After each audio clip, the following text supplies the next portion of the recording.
It's 9 o'clock. Join us for the flag salute. I pledge allegiance to the flag of the United States of America and to the republic for which it stands, one nation, under God, indivisible, with liberty and justice for all. Good morning, everyone. Good morning.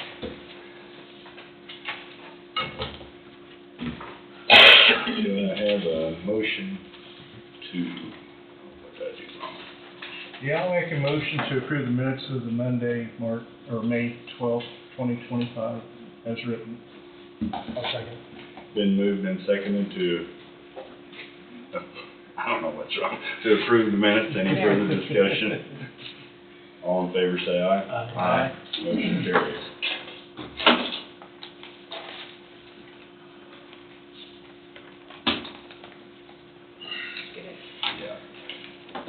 Motion to authorize and direct the chairman to sign the Coffee County payroll notice for Danielle, is that correct?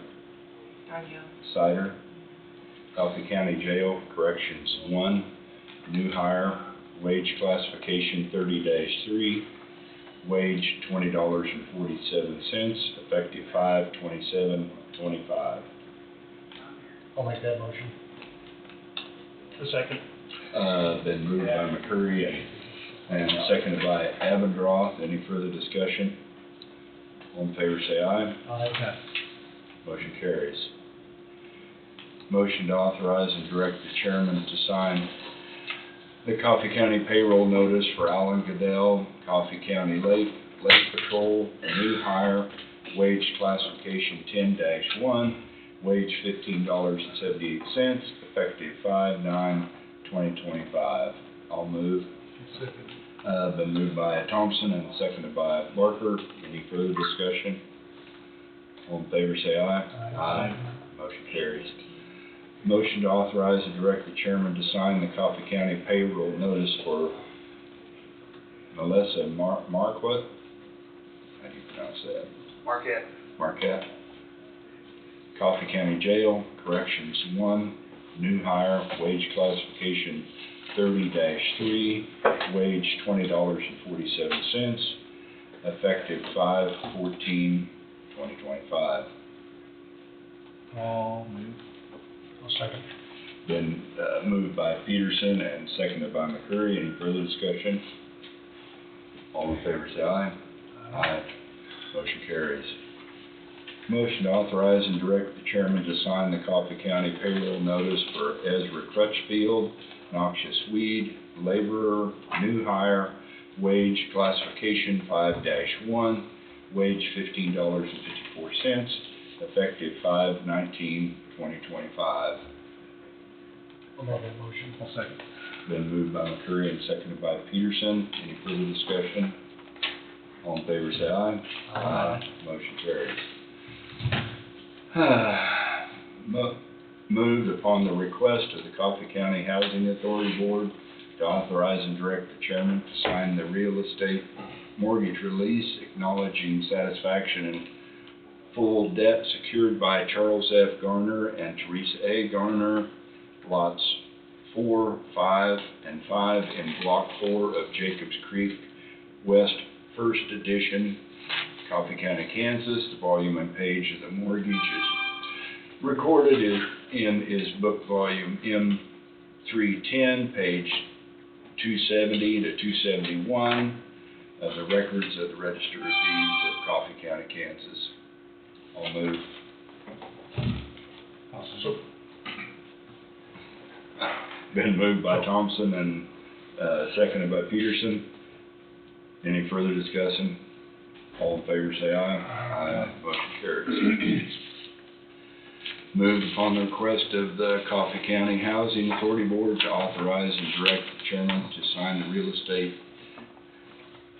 mortgage release acknowledging satisfaction in full debt secured by Donna L. Stewart, beginning at the northeast corner of the south half of the southeast quarter of Section 5, Township 20, Range 15, east of the 6th Principal Meridian, Coffee County, Kansas, thence south along the east line of said southeast quarter on an assumed bearing of south 0 degrees 0 minutes 0 seconds, west 350 feet, thence north 89 degrees 16 minutes 2 seconds, west 622 feet, thence north 0 degrees 0 minutes 0 seconds, east 350 feet,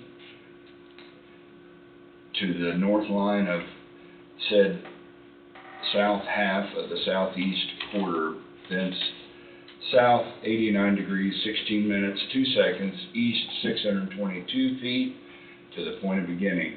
The volume and page of the mortgage is recorded in is book volume M310, page 111 through 112 of the records of the Register of Deeds of Coffee County, Kansas. That was a mouthful, wasn't I it? know I don't want to repeat it. I'll make that motion. Second. Been moved by McCurry and seconded by Abendroth. Any further discussion? All in favor say aye. Aye. Motion carries. Motion to approve the Kansas Local Workforce Development Area 5 Chief Elected Official Board Agreement and authorize and direct the chairman to sign. What is So, that? Okay, so you guys are a member of Kansas Works, and I Okay. think you're on the board that goes down there. yeah. And so this is your regular agreement. It didn't show up on Canva, that's why. Yeah. It's not there? It's- No, it's This is just- where I have this Oh, problem. all right, let me go print a copy for you. Hold on just a minute, sorry about that. Oh, you're I fine. did not know it's on mine, but not I'd yours. forgotten about that when we asked her. My internet's not working at the house, so I didn't go through everything on my phone.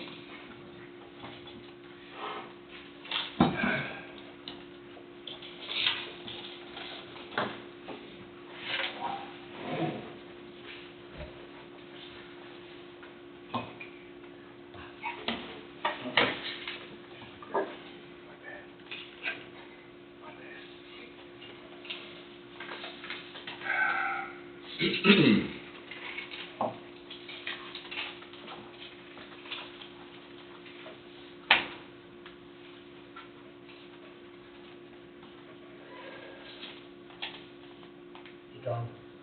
Morning, guys. How you doing? Just coming from jail this morning, so. Carl?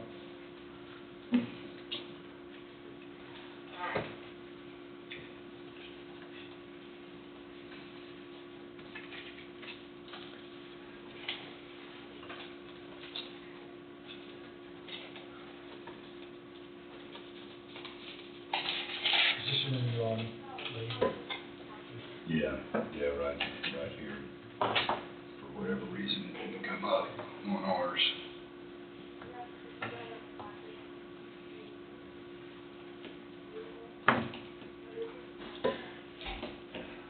A storm today. Yeah, later on maybe. Drizzle and mist this morning. Yeah. Should just rain or get it done. Oh, we had about a half hour later. I was looking there on the Coffee County report, Collins, out there at an inch 20. Where was that? Oh, Collins? Not nearly enough. Yeah. So it outlines the rules, responsibilities, and collaborative framework among participating counties to ensure effective governance and administration of WIOA funded programs. Apologize, I didn't get that. No, you're- Didn't show up, I don't know.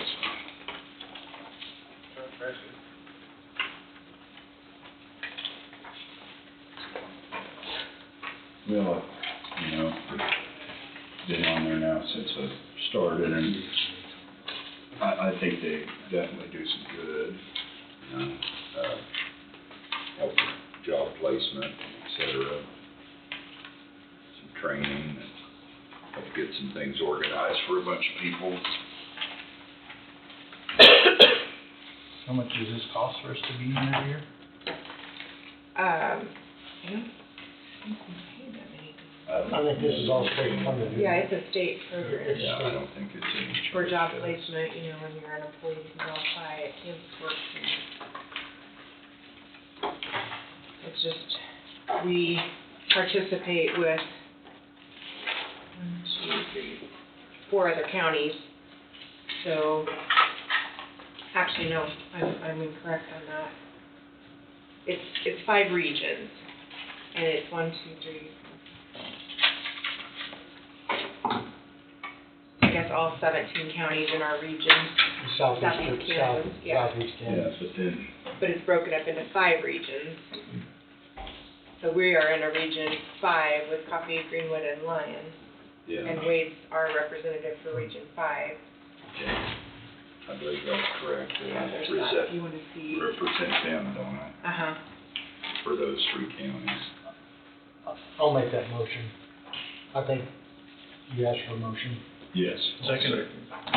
But, I'm sorry, I was just, I just was curious what it was. yeah, then moved by McCurry and seconded by Avondroff. Barker, Oh, right? okay. Seconded by Barker, any further discussion? All in favor, say aye. Aye. Motion carries.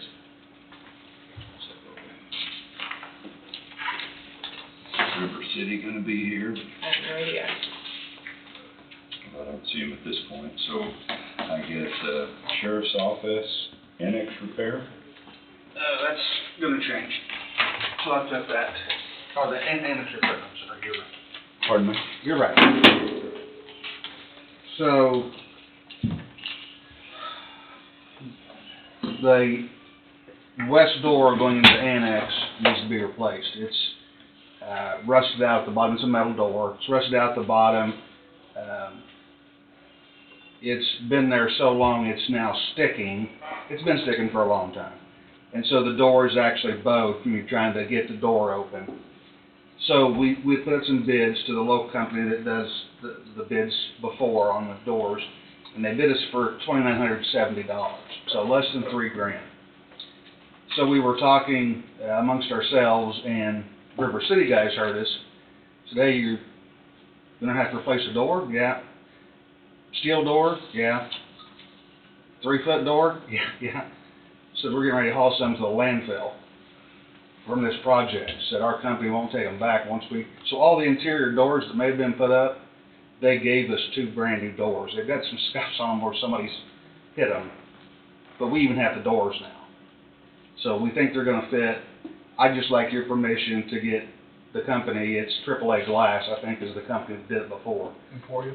Emporia, and have them come and just put the frame up, install it, put the door closer on it. So, if those doors don't work, it's gonna cost us $2,970. If not, it's gonna cost us a lot less than that. So these doors were already bought for the jail that they didn't use? No, they were bought and used on the interior and the exterior, just as tent doors, and they don't take them back.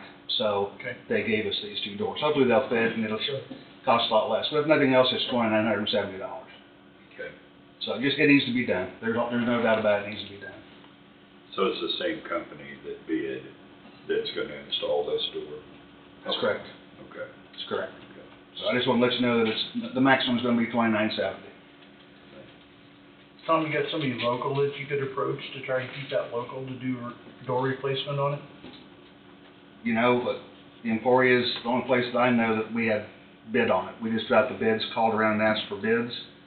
When I don't- there's a guy in town that I use quite often, it's local, that does install doors. But who is it? Luke Allen. Okay, you want me to call Luke and see if he'll Yeah, come do it? I like to keep it local if we can. Okay, so I'll call. That's fine. Okay, I mean, at least ask him for a quote and compare them anyway. you bet, I'll do it. Okay, thank you. Okay, thank you.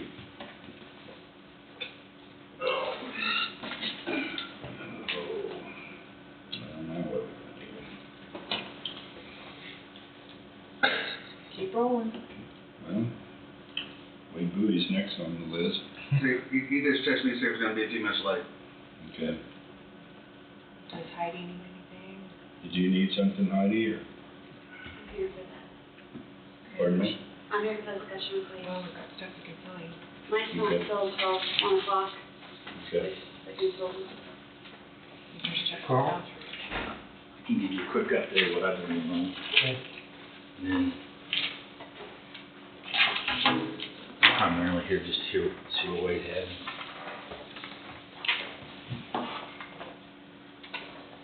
Sorry. Maybe something on Jones. But this is just what I've been doing since January. That's good. That doesn't.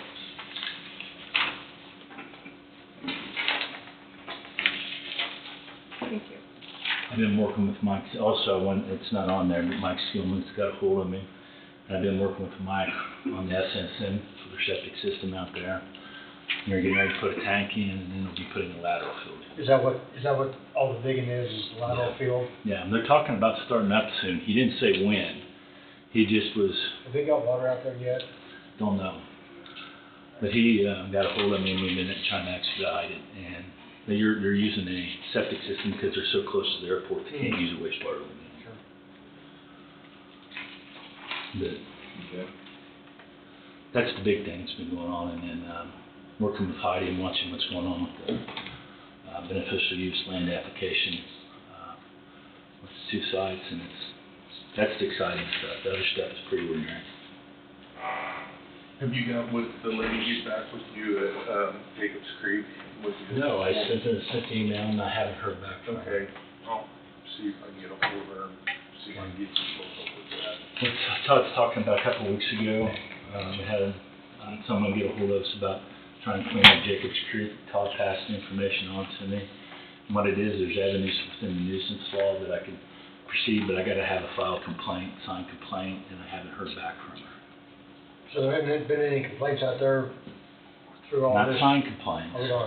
Yeah, it's policy that we work those on signed complaints. And so I just been waiting for that one. And so once we get that signed complaint, then there's various nuisance laws that we can try to apply to try to get things cleaned up.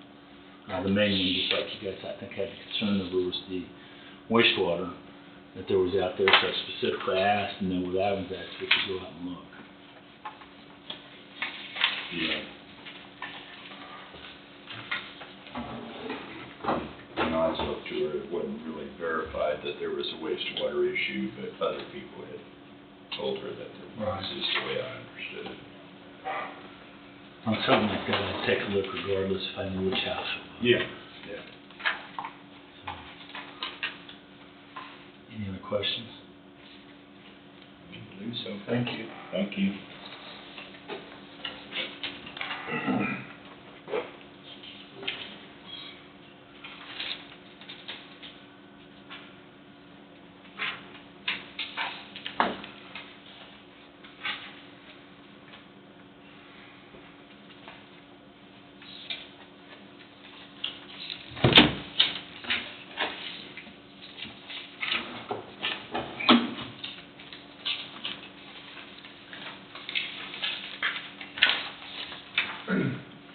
All this stuff that we got is going in this one at the end.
Ryan, you come on up and do yours. Okay. We're kinda Sure. jumping around this morning. Yeah, I can jump in.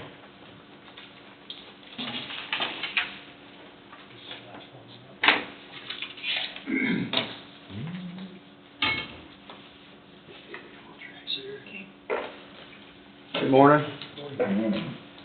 Got a few discussion points and then, one motion on this asphalt contracts to get signed. First thing would be just some discussion, I'm dealing with a permit for a water line, rural water district, and,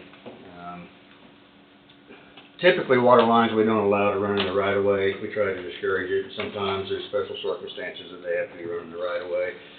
So that was kind of their question on this. There's something that's gonna be coming up with zoning on, I don't know, special use permit on something, and it's water for that place. And so they're just needing to know that they can get water out there.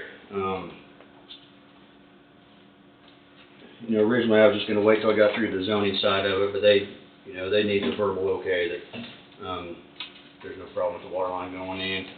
And so, like I said, this is, we allow rural water to be running our right of ways and, certain times. So I don't have any issues with that, but just, giving you guys a heads up on that, and rural water district wanted, Okay. we'd have a discussion, and Yeah. so. Give me a second. Heidi, is that permit already approved? No, that particular piece that Ryan was talking about, is they need to actually discuss an agricultural exemption certificate, what they're wanting to do, and then we have to go from there. They've been briefed on that a couple months ago, and they haven't come back. So Okay. But that's going to be zoned ag, is that It's right? currently zoned Zoned ag ag. right now, but Right. they need to prove that it's an agricultural use, so I can allow them to be able to do what they wanna do. So do they need to come back in then, They is do. that correct? The boy called me last week, Right, and so I'm planning on back with him, so I'm still waiting for them to come back in and actually file the paperwork. Okay, I thought that I guess it is, there's no reason it shouldn't be, that you're aware of, that it shouldn't be zoned ag. Depends on the circumstances behind it, yeah. Okay, very good. and so what is it, a half mile, Quarter mile, I Quarter believe. mile. So, yeah, the right of way's plenty wide to accommodate it, water lines are allowed in our right of way, we just make them bury it a little bit deeper, and then anytime they cross a stream channel or something, we make them get an additional depth. So, anyway, it's not, nothing crazy out of the ordinary, but, we try to discourage it just to make sure water lines are out of our way for future ditch projects and whatnot. Okay. But there's times with narrow right of ways or various circumstances, that, we bring it out on private. But you're good with this one? I don't have any issues with it, probably I'll just make it contingent on if they get permitted out there for that. There's no point in running that water line if there's not anything out there, Right. so, that'd just be the only thing I'll say, is, there's no point in putting this water line in unless it's needed, so. Well, yeah, I don't suppose he's gonna spend the money on it till I wouldn't it is think so. right out, so, But, yeah. Okay.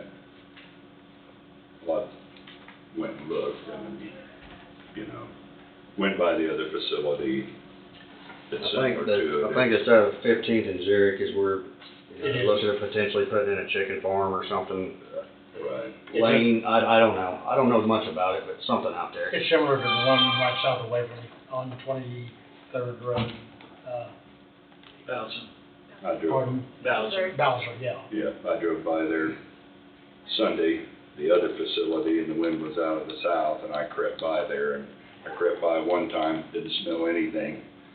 Turned around and crept by going the other direction, and caught a little smell of maybe, smelled like feed, but very clean facility. Yeah, it's a clean facility. Doesn't represent a problem, in my opinion. Any questions on that or anything? Okay. Bridge B2, so that's the bridge we have closed up on the Olivet Road, up by Beto. That bridge will go to bid this fall, November, so it'll be constructed next year. Been working with Keith, our engineer, and he's come up with a simple repair, we're able to do to get it back open, at least vehicle traffic. So, just FYI, we're working on that today. We're able to do some minimal work, get that open back up with restrictions, weight limit, speed limit, at least allow, vehicles to travel through there. It's not gonna be opened up for ag, but, definitely help some of the landowners over there that travel back and forth to Beto, and, you know, it's a long ways around, so, good time. And, the motion I have, is just to, get the contract signed for the asphalt project over there on Angus Road with APAC. Okay.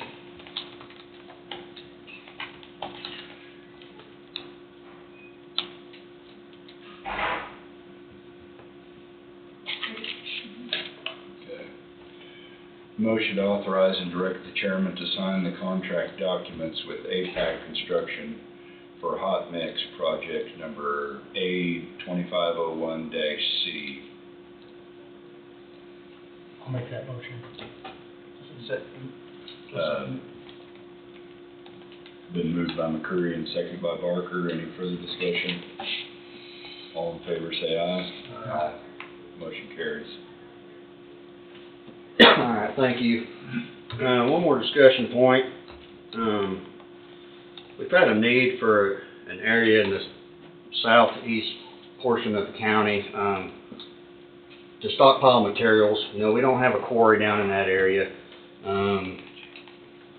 You know, everything we haul rock to down there is a long haul from the quarries. We've talked in the past about maybe looking at a few acres to acquire down in that area. You know, like currently we're stockpiling chips for a project down there on a private landowner, which we've kind of done that for years and years, but we also stockpile rock at the landfill for that area. Just the benefits of having an area that we can stockpile this material would save us a lot of time and money. Out here at 12th and Zurich, they've got the laydown yard that for that transmission line that they constructed out there for that project. That project's coming to an end here in a few months, so talked with the landowner out there about the possibility and just inquiring, trying to get some discussion started if they'd be interested in maybe leasing a couple acres or something there to the county for a spot to utilize. You know, it's already built, the base is already there. You know, there'd be a lot of benefit to having a larger area out there. So kind of looking at maybe 3 acres. Currently there's a 12-acre swath out there, and they're going to start reclaiming it here at some point in time, but So that was gonna be my question, does the Power company own the rock, or does the the landowner? landowner does. I see. So that's kind of what I have marked out there. So the total area there is 12 acres, I think. You know, we're looking at a 3-acre area I think would fit our needs. You know, that would allow us somewhere to stockpile our chips, road rock, you know, our larger D50s that we use. You know, I know if you look at like the very southeast corner of the county, you know, from there to a quarry, it's like a 60-mile round trip. You know, if you're at First and Yearling, you know, something like this would cut that in half, at least. You know, save us a lot of time to getting rock down to that area. Right. I would like to pursue, like I said, I don't have any details on, you know, what this would cost to lease or anything like that. I mean, but I'd at least like the verbal to pursue it a little more and start seeing what the possibilities would be on that. Is 3 acres enough? Yeah. Yeah. So Ryan, on this was the Blackberry laydown yard. Yes. If I remember right, one of the conditions on that from the planning board was when they was done with this, they was required to remove all the gravel from it. I know that they're going to reclaim, I mean, that was the idea, that, I mean, they're gonna reclaim it, but I suppose, I mean, I don't know what it would take. I mean, if we was to do this, maybe we could work a deal where they could just leave that portion of it with your base. And that's what we would do. I know the landowner, I believe, is working out on, he's gonna keep that rock, so he wasn't gonna have 100% of that reclaimed, because they're gonna have the rock piled up there somewhere. So he's dealing with some of that, but then if we had that area, it would basically stay untouched. It would require minimal, I think there's some larger rock on top, we would probably have to shave off and then, add a little bit of rock, but as far as the base rock and everything, I mean, it's already there and already constructed, so that's a big plus if we had a spot, so. Yeah. Already established. Yes. Right, right on. Definitely be worth pursuing. Yeah, I think so too. I mean, if there is a downside, to me, it's, you gotta reload the rock when you have a spot like this. No, you do, but one thing that's nice here is this is right off the asphalt, so, days that the weather's a little, maybe we can't haul gravel out on our gravel roads, you know, we stockpile some out the landfill, but we're kind of limited on area out there right now. That gives us a kind of an all-weather spot that, you know, we can be stockpiling rock and, They could get it moved to there. Yeah. Truck's good, couldn't it? yeah. Yeah, So- I think it's a good idea. I do too. So, yeah, we started, 2 years ago, stockpiling a little more road rock out there at the landfill, and just the time it saves us, to get down to that section down there is tremendous, so. Are you thinking about a potential yearly lease on it then? Yeah, it probably, a multi-year lease, I think, would probably, would be the best thing to do there. But yeah, I mean, I don't have any idea on what that it's looking like it's gonna cost us. I'm just starting some of those discussions, but I just wanna make sure before I put too much time and effort into it, that you guys are okay with pursuing this. I am. I think it'd be feasible if it, depending on the price. Yeah, no, right. And if you think it takes, and again, you said the 3 acres were enough, but just make sure that you've got enough, that's Yeah. a good number. Well, I mean, I've looked at it with our truck foreman and, just kinda had an idea of what we're looking at, piling out there, and 3 acres. Yeah, just so it gives them plenty of room to, after you have the piles to Yeah. maneuver and park. Yeah, we'll make sure we get enough in there, so. Okay, So, all right, appreciate that. okay. That's all I had. You guys got anything for me? Are you gonna contact anybody at that bridge? Yeah, I've contacted a few of the landowners up there, Clear Niles, ones that I've been in contact with, Good. some of the neighbors up in there, and give them a heads up, so. Can't be hauling big tractor.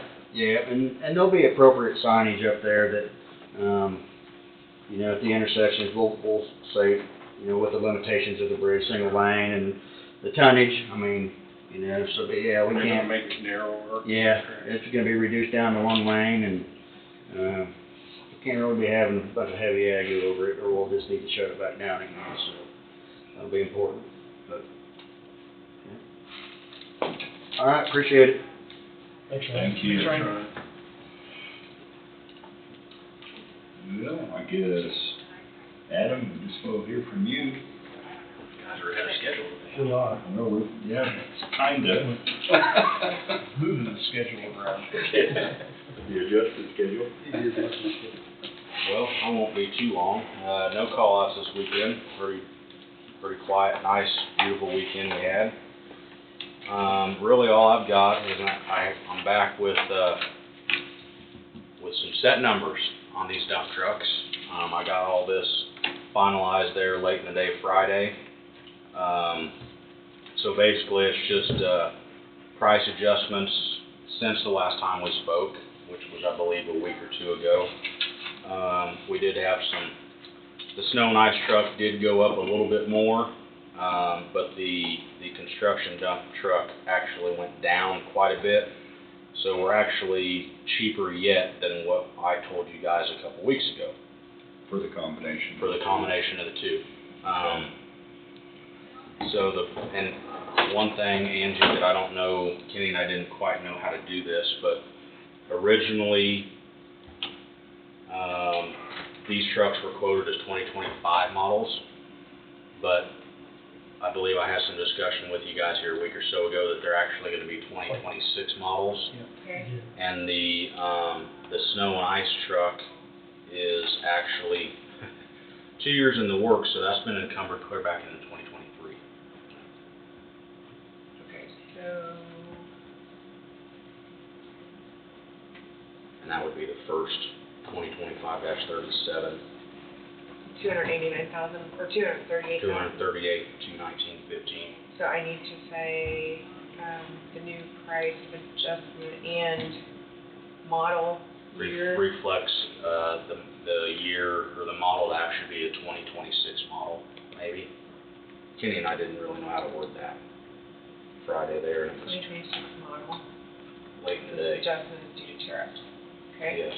Our original motion was approved for 2025 Freightliner, Yes, 114 SD. yep. Okay. Okay, And then I do got the same that. thing for the next motion. And it's 2026 also? Yes,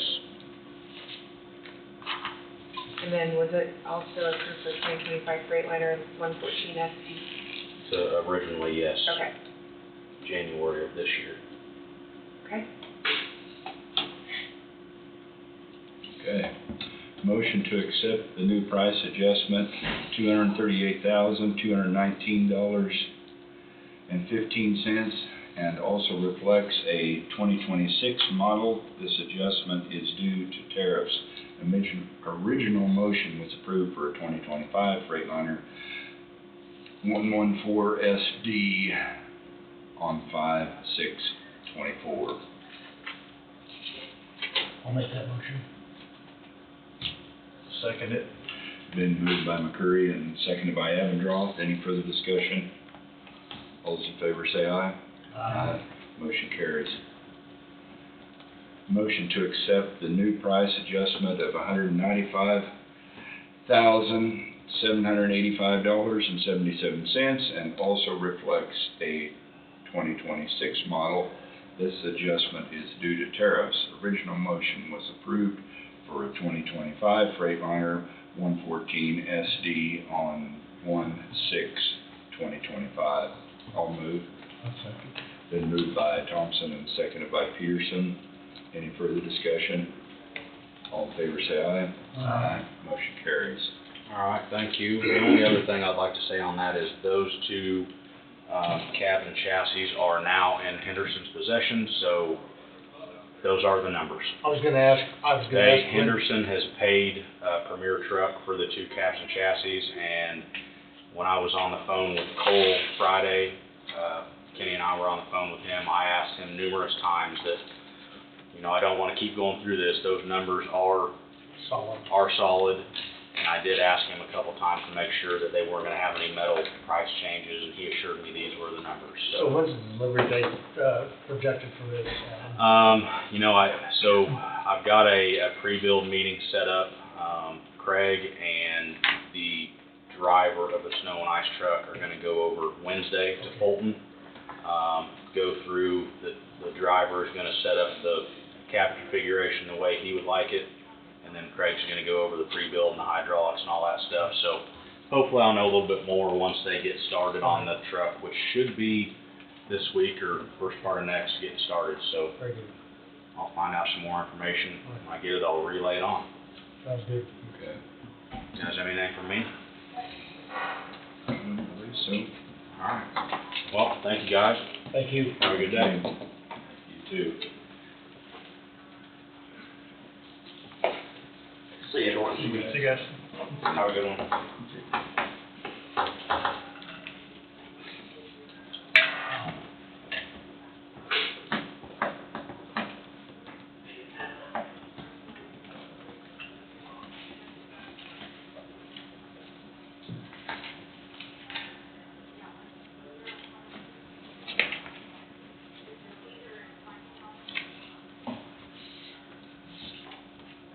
Jenny, do you have anything, or are you waiting on Wade?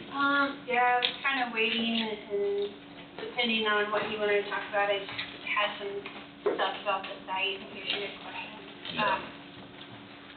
I guess I could share.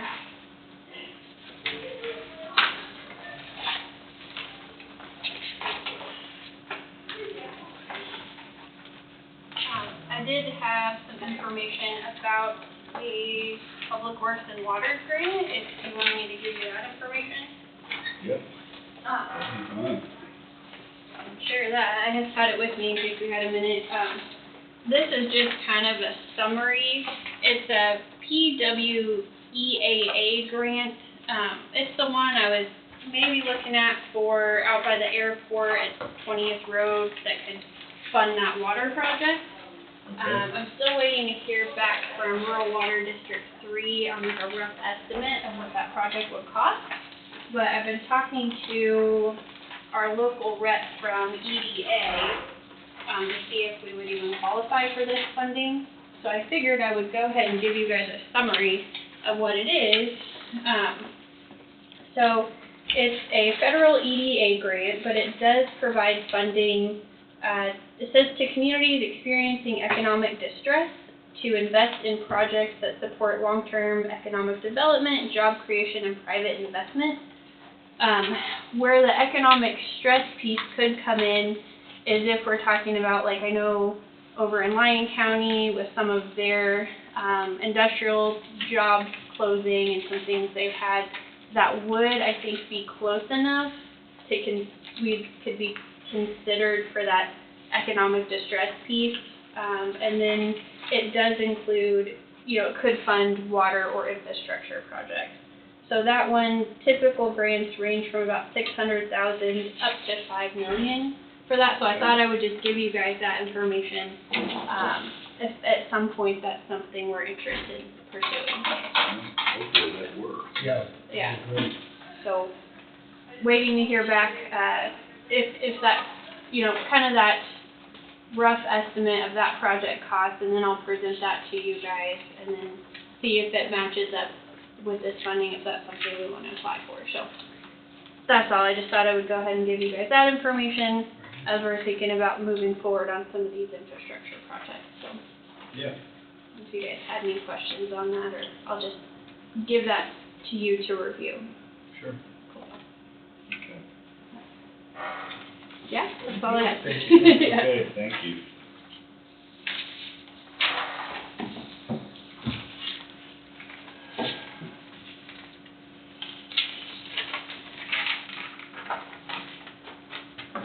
Any of those employees available yet? Yeah, be fine. I'm gonna run out of stuff to do in a little bit. Pardon me? We're gonna run out of stuff to do in a little bit. We didn't show up.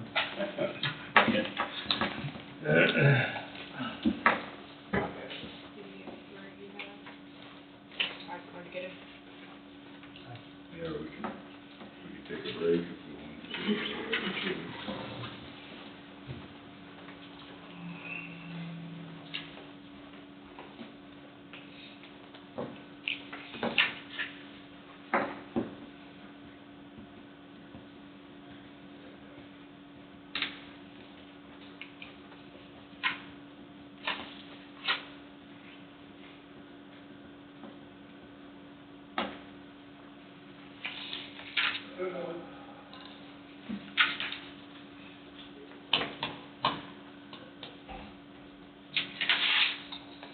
Started the sun, I'll ask them first.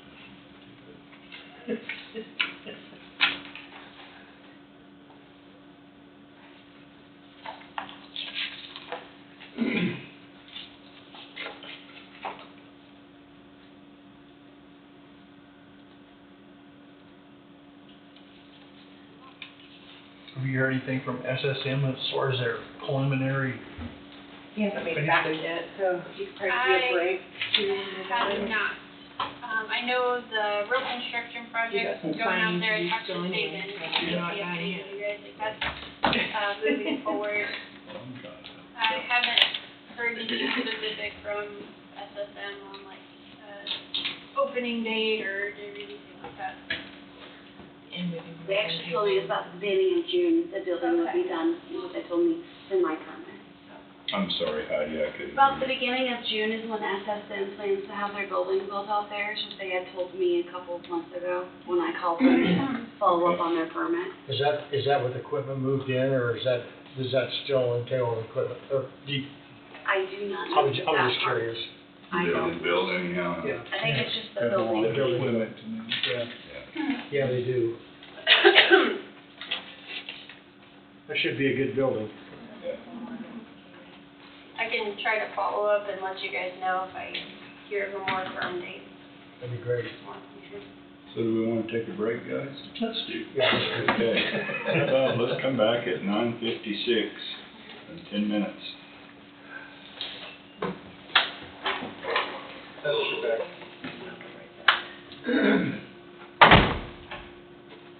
Well, we're back in, and I guess we'll go to County Councilor Wade Bowie, update on CHIPS application. Morning, sir.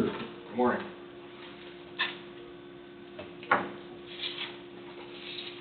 Trying to remember when it was last week, I received an email from EMP Shield regarding the CHIPS application. And throughout the course of the CHIPS application process, that process has been discussed multiple times in this room, from the beginning all the way through until right now. Why right now it's probably the most important is for transparency reasons, but the update is that the CHIPS application was denied. There wasn't a lot of context or information related to the reason for the denial, as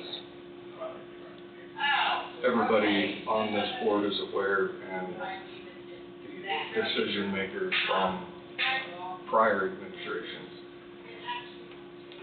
The CHIPS and Science Act was a creation of the Biden administration, and even prior to that, during COVID, I believe is when the necessity of bringing back the production of semiconductors to the United States became sort of front and center.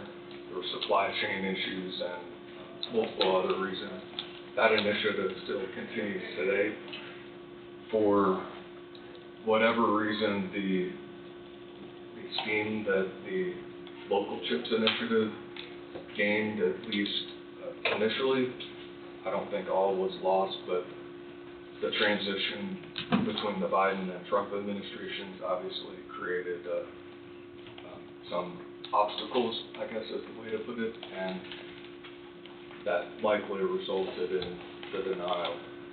I did have the opportunity to reach out to Dr. Wyatt once I received that email to see if he was aware, and to also see if he had any input or feedback, and he immediately contacted me and indicated to me that he was aware. He had more details than what I was provided. I think the denial that he received, or the information he received, had some specifics that I'm not privy to share. So, but in my conversation with Dr. Wyatt, he still is a supporter of bringing a CHIPS project to Coffee County. He actually is still communicating with people in Washington, D.C. in reference to that initiative, and in the very near future, my belief and impression that he will come before you and actually give you an update on what he is continuing to do on his own related to the CHIPS initiatives in Coffee County. And that is a message that I think, you know, it's not good news,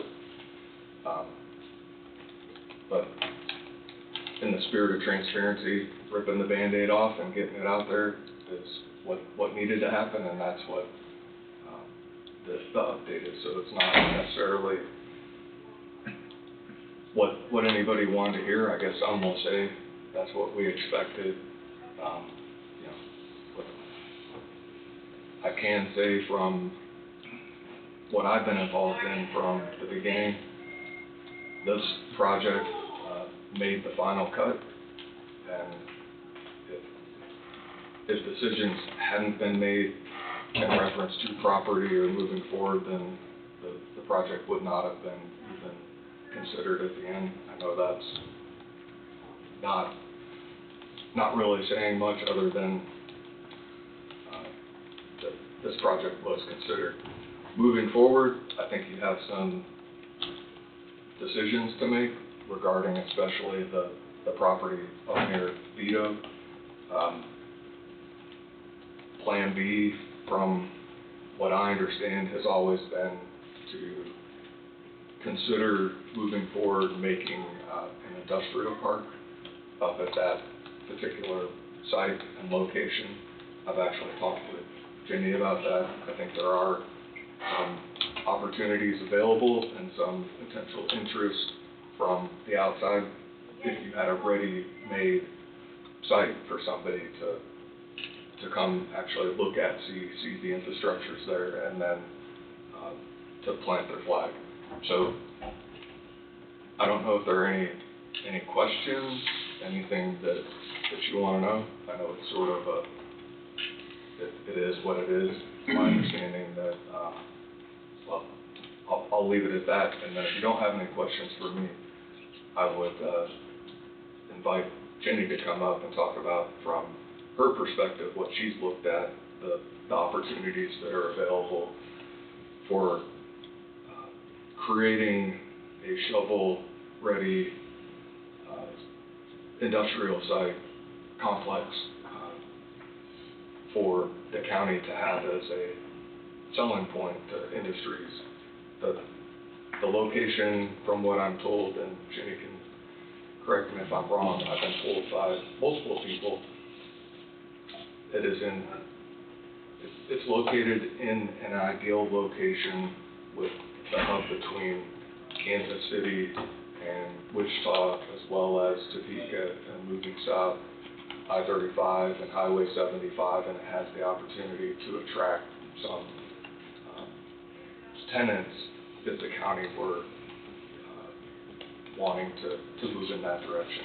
The infrastructure obviously is and always has been an issue that the county would have to deal with and develop, but there may be some grant opportunities and some funding available to help assist the county in putting in the necessary infrastructure to attract tenants.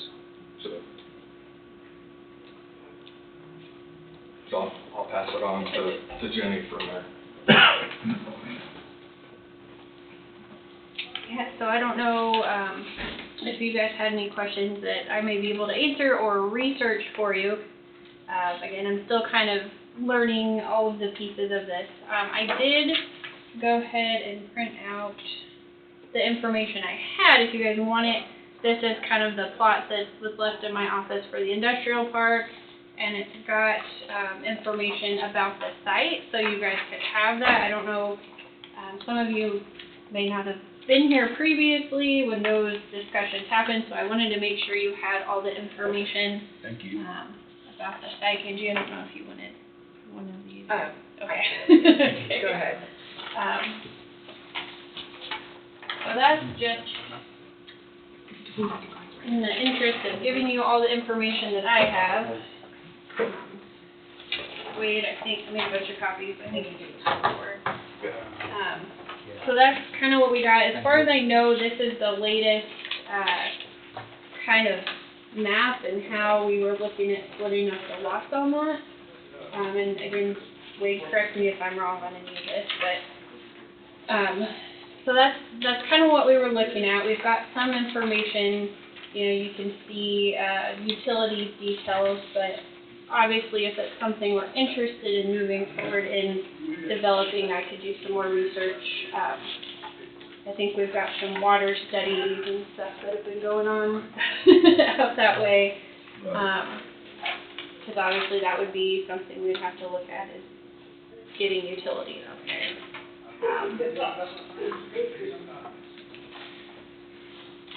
But that's kind of, like Wade was saying, we have some decisions to make. There is some funding, so like that TWEA grant, I just gave you that information, that could be used for a water project out towards the airport, or we could look at the site out there. It just kind of depends what direction we want to go to where the commissioners feel is the best location to be kind of focusing on. On this grant, would it be possible to combine the two together for a project? I could talk to Mark at Economic Development and see if that's an option. It also depends on cost. Sure. I don't know at this point, And way I know- before you got here, I had mentioned, I gave them some information about an economic development grant. That one is up to $6 million. It does require possibly a 20% match, so it's kind of depending where our funding is out there too. Sure. But there's possibility. No, I was just curious. Yeah. So, we can kind of see where we're at there. I think I may have mentioned in passing to some of you guys that I've already been, sort of approached from some people interested in that, what we're doing with the site out there. I do receive requests for information from Department of Commerce about, just vaguely, if they have an industry that's interested in coming into Kansas, they'll send that to me and everybody else too, but then you can send them information. So if we're interested in, developing that site as an industrial park, we just need to have as much information, because like you were saying, as shovel-ready as we can really helps entice industry, if that's what we're trying to do. So I had printed out a copy of one of those types of requests for information from Commerce that I've received, just to give you an idea of the kind of information that they're wanting. This particular one, and like I said, I just printed it out because it's something I had received to my email, is for a solar panel manufacturer, and they're looking for like 275 acres to put a facility on. So again, that's not saying that we should do or don't do, send them that information, but that's just an example of the kind of stuff that comes to me as we're thinking about what direction we want to go. So I didn't know what kind of questions you guys had. To be shovel-ready, what kind of expenses are we talking about? It depends on the company that's wanting to come in. They have different needs. So typically you're talking about utilities. So I think roads, electricity, water, sewer. As much of that as you can have built, it's obviously less of an expense if somebody's coming in and wants to build.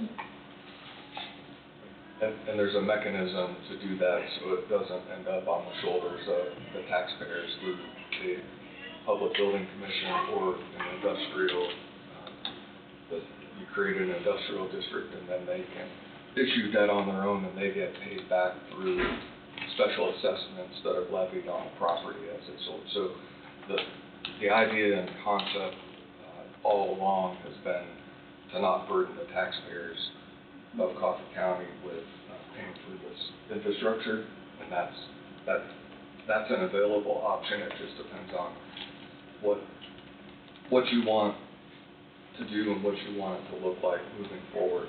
So what you see here, and there's other concepts and ideas that are depicted on what that would look like.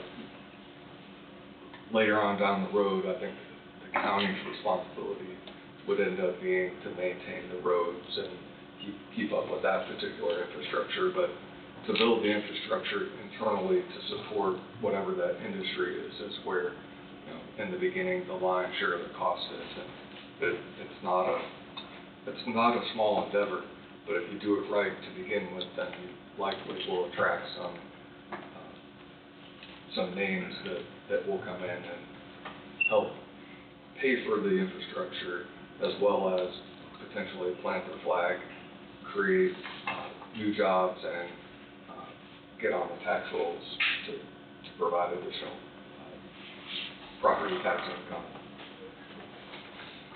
Now, if you look at the map, this takes us back to the conversation maybe we had a month ago about the house on that property and why it was important to not push too far in advances. If you look at the proposed roads where that tree line is and hedgerow is in the very middle, that was discussed as being a property line for that property, and then going all the way across, including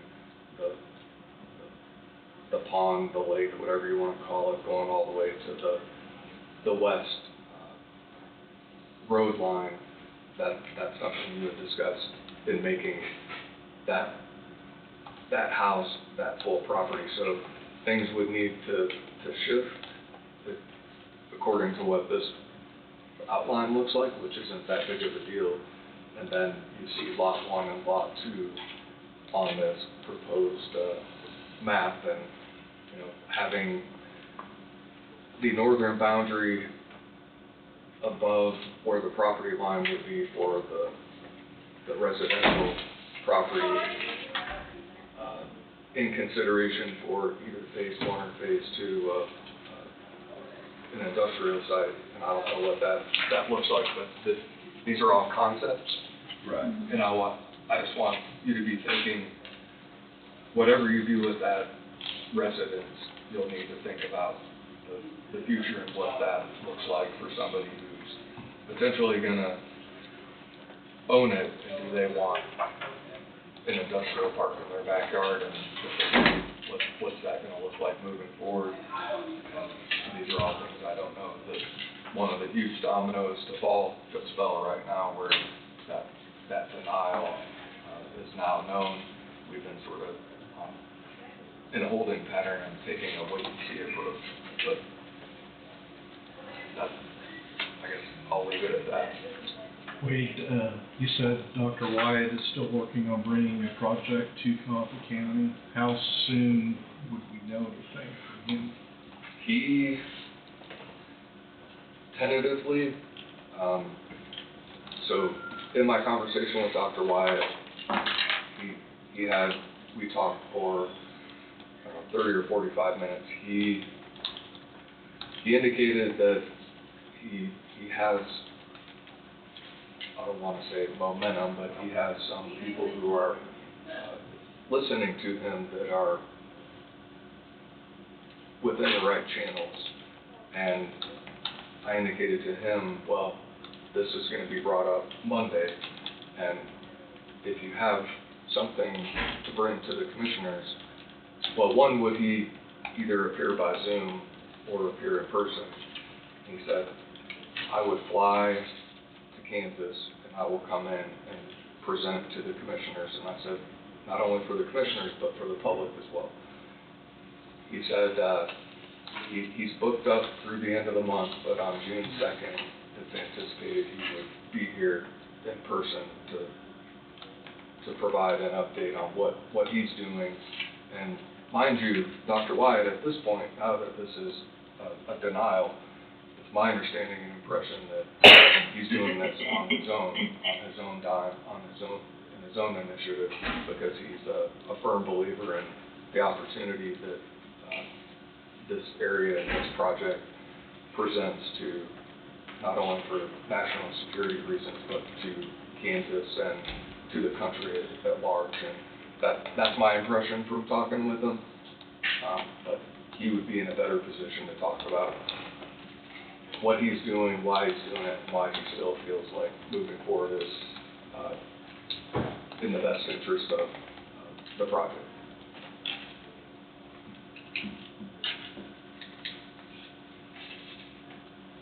I think maybe there's a lot invested in this project.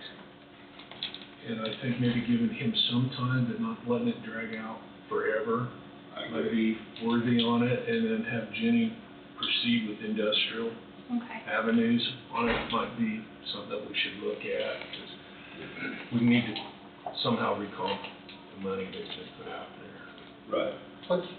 What's everyone's idea on the Bailey property itself?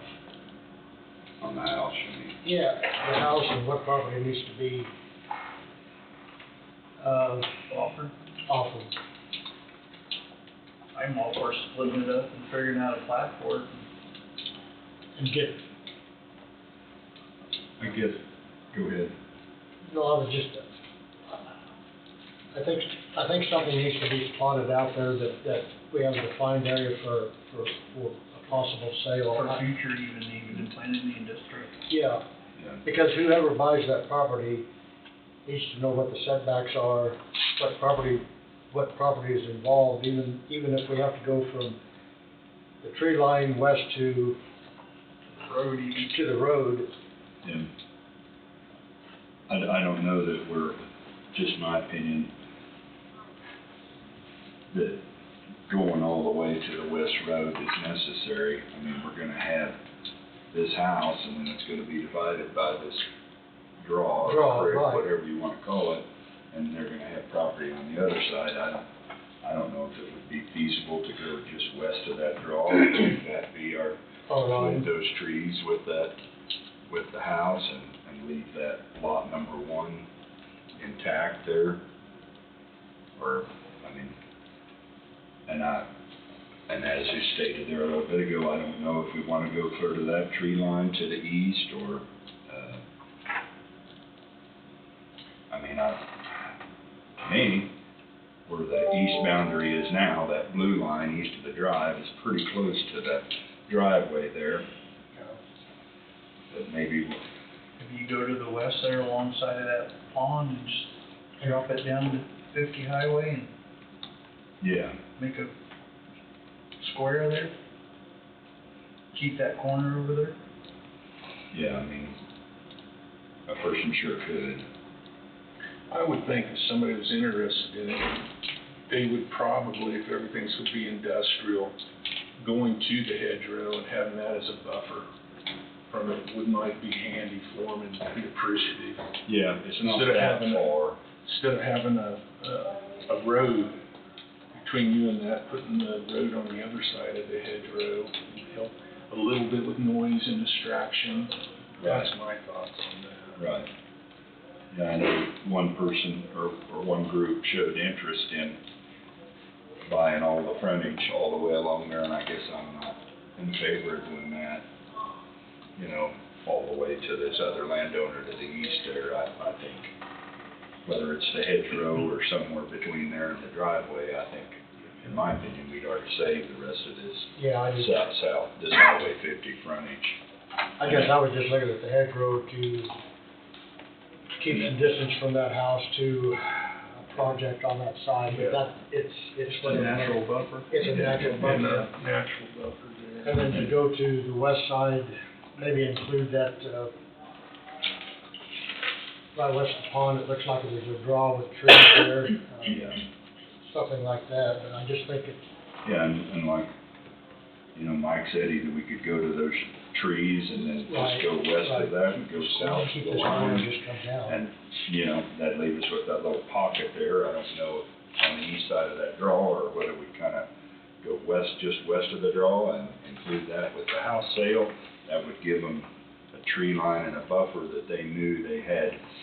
It wouldn't be tore out of there for some reason. Yeah, right, if we did include that, then, and where this line's drawn now, north of the house, I think what we kinda scratched the other day was just a little bit north of that, not much maybe, but enough room to move that lagoon up the hill and get that. I mean, I would sure entertain like the east hedgerow up to go straight west on that heading that we were talking about the other day, and then cross that draw and go on the west side of that draw down towards the corner down Keep all here. that timber in. Yeah, that would kinda give them some buffer, and on this hedgerow, if we went far enough east of that east hedgerow, where it, you know, not make it the line, but make it, you know, Where it's not disputed. yeah, Be 20 tore foot, out. 30 foot from Yeah. it, east of it or something, then they'd know those trees were gonna stay, I guess, would be my thought.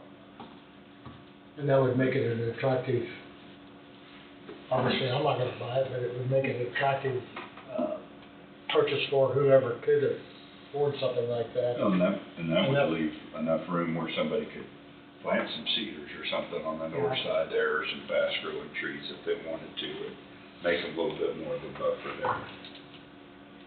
If we left enough room on the north side there. The only comment that I would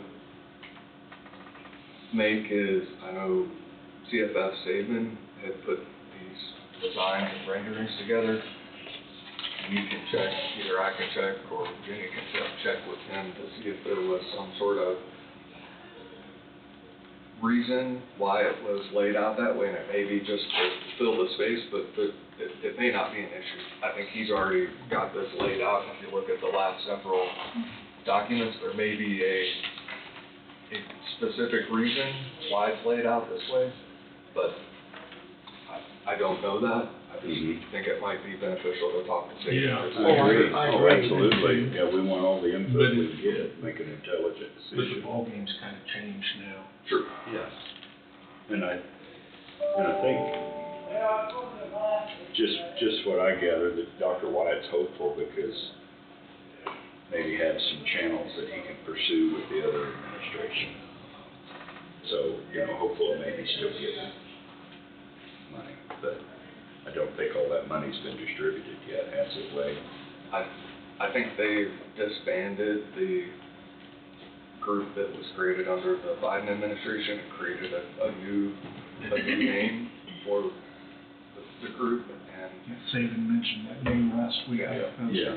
And getting, one of the challenges for this project from the beginning is it was being created from the ground up and having a client base and the right opportunity for the people within either administration to sit down and listen, why Kansas is not just another flyover state, why it makes sense for it to be here. But I think that is the biggest challenge moving forward. As I indicated back in January or February when we had that snowstorm, Representative Schmidt was here to listen, and Dr. Wyatt flew in and actually in the middle of the snowstorm because it was that important to meet with the people in Kansas, and has done so several times. And my impression is he's not done pushing for this project because he believes in it that much. And I don't want to go into his content because obviously if you listen to him talk, he's a lot smarter than I am and can talk about the chips and gallium nitride and why it is critical to national security and why Kansas makes the most sense for that project to be raised here. So I'm hopeful June 2nd he'll be able to bend your ear and the community's ear why that although this is not the news that anybody wanted to hear, why that's not the end of the story. Right.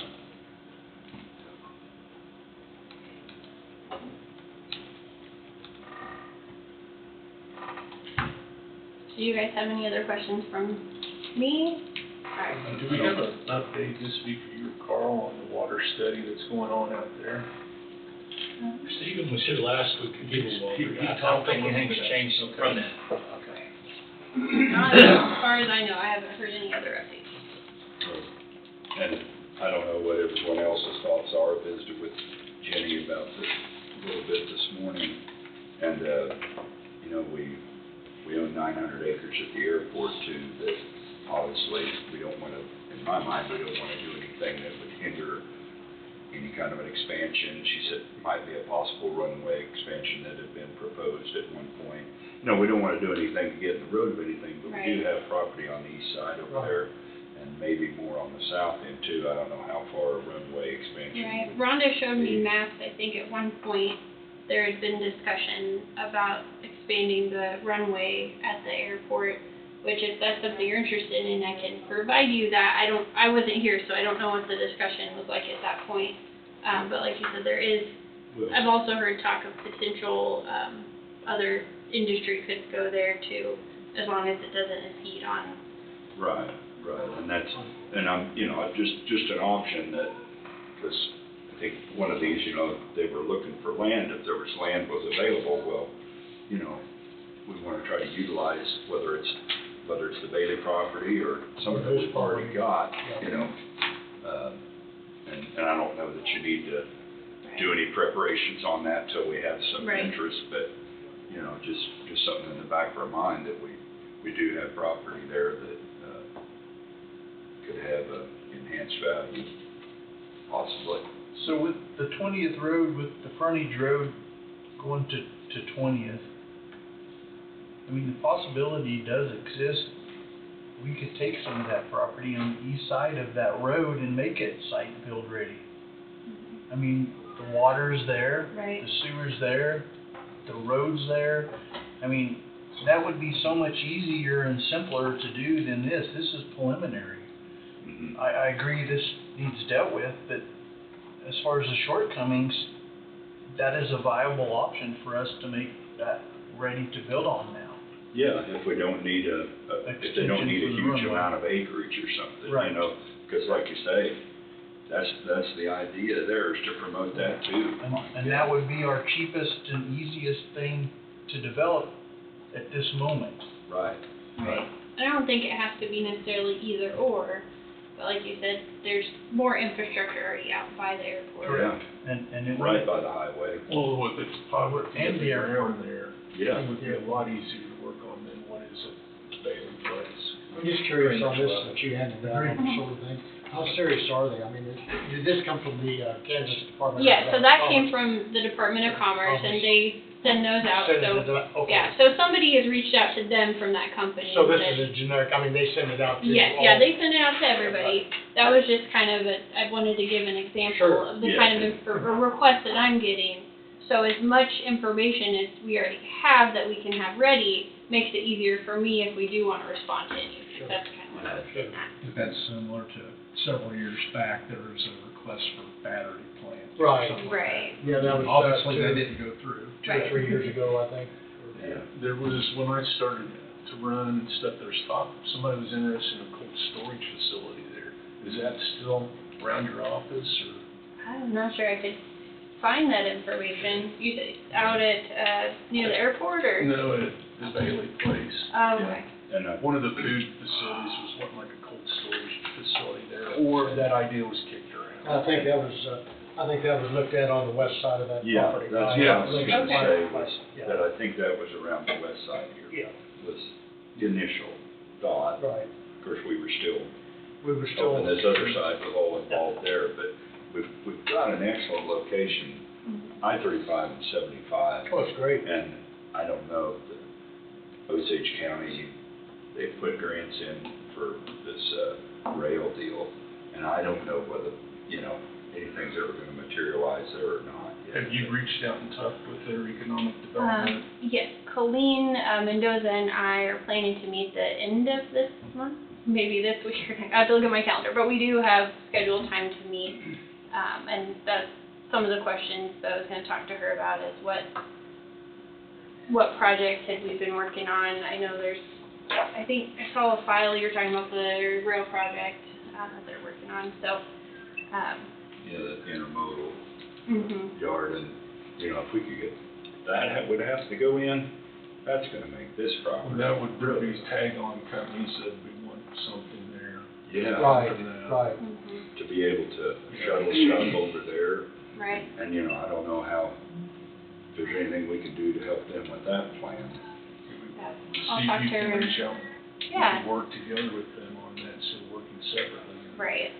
You know, like to get power out there to the Bailey property. But that would entail a line from Wolf Creek to that area, is that correct? I mean, is it? They was talking about starting out, power on their own, Oh, okay, utilizing natural gas, Oh, it's already okay. on site. all right. Right, there are some utilities, Okay, I didn't, Doesn't that line need to be expanded though? Gas line, there was talks of how they was gonna get the gas there necessary, and how much pressure they would need.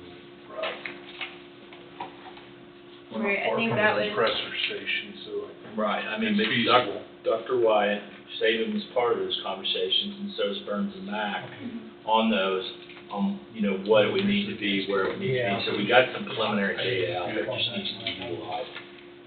And it still goes back to that area. And they got a road map Factor. here.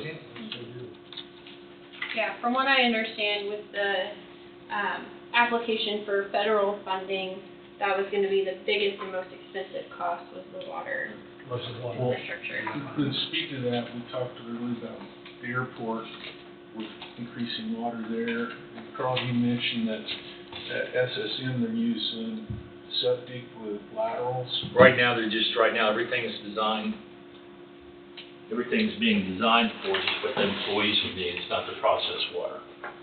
So, Okay. they'll need a limited amount of water for processed water, but they haven't come up with that yet. Okay. But, They still, as far as I know, they still haven't bought their water meter yet. but if we start doing a lot of development out there and we can't have lagoons, we gotta be careful with that. Yeah, you can do something like what they call a package plant, sewer plant, that they come in on the back of the truck that they could put in.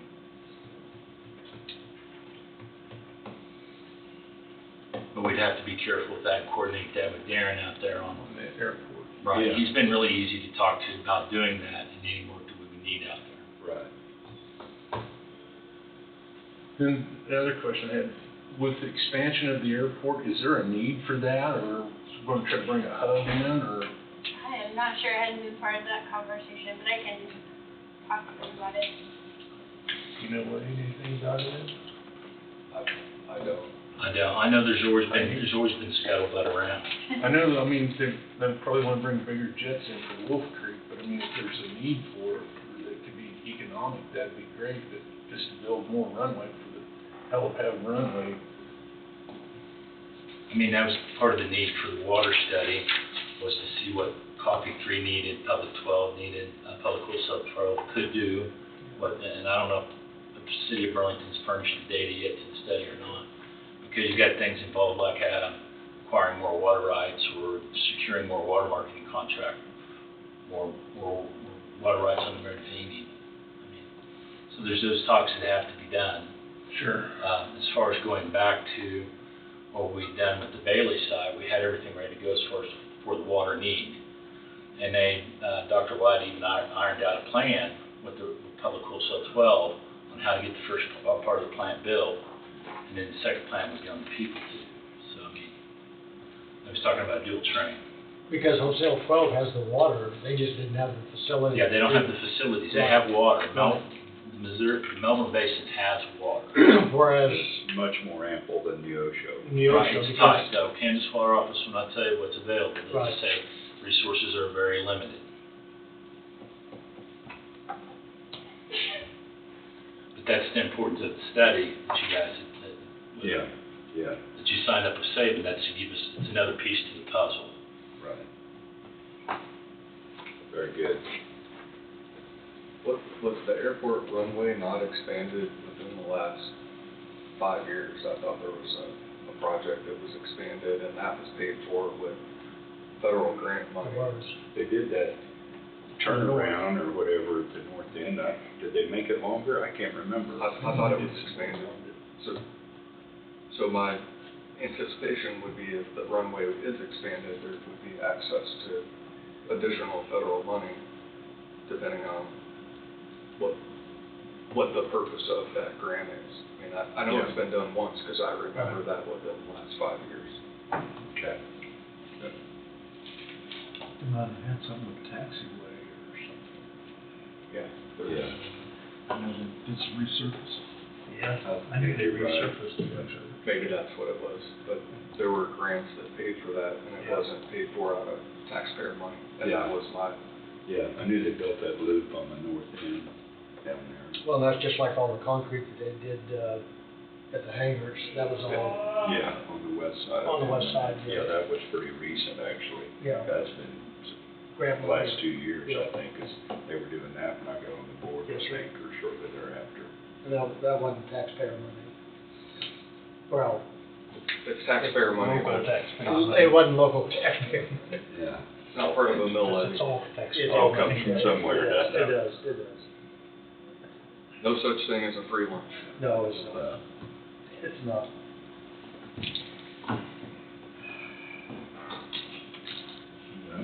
So marching orders moving forward for either myself or Jenny, so we know, do you want to wait on Dr. Wyatt to see what he says when he shows up related to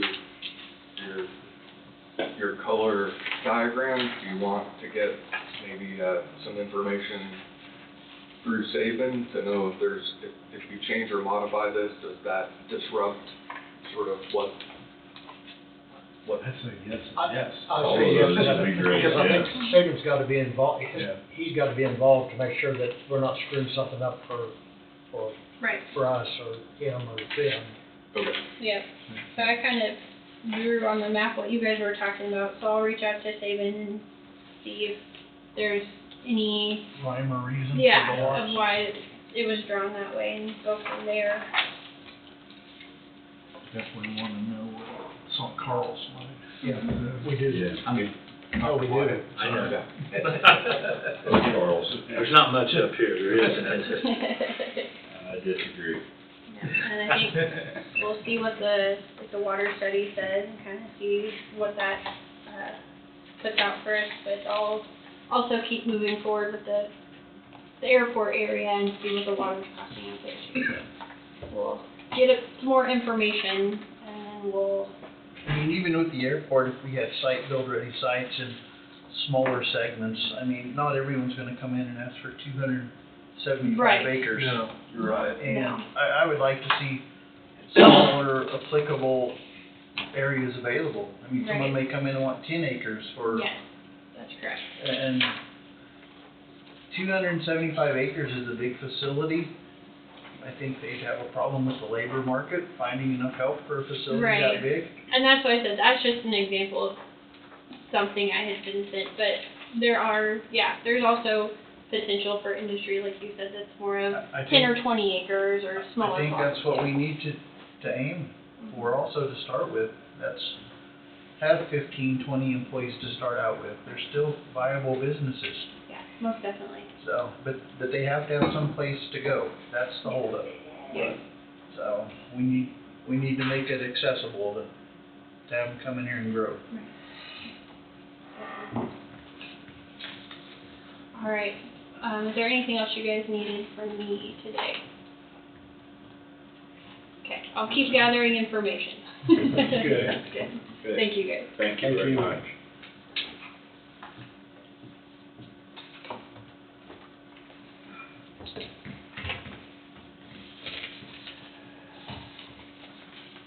Well, we've got one more folder there with our, has that payment for the, latest payment to River City in it.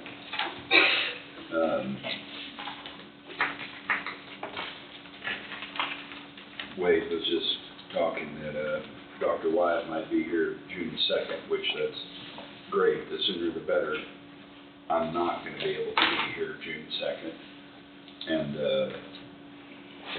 it brought up, my wife's got some health concerns, she's got some tests we've gotta go take, so, I wondered if we wanted to, and I can't remember the correct term for it, but whether we wanted to nominate like an alternate, you know, like we did when Jesse was on vacation and Tom was ill, or, you know, I was the third in line, am I remembering correctly? You're talking about a pro tem? Yes, yes. Before we go to that, is this, as important as this is there any way that we could have another meeting, like maybe the 3rd or something, where you could attend it? We got our drill on June 3rd. Well, I mean, sometime, Yeah. because I haven't looked at a date. I'd like to be there, but I mean, I can't. Where we you know, have a if I special can't, meeting. It's, you know. Oh, I totally understand. Yeah, yeah. Would that be possible to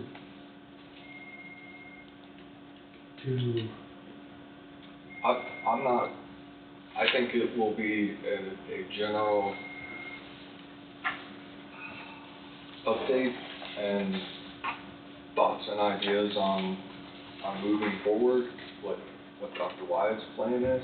I don't want to speak for him because he has a lot of different moving parts in the background.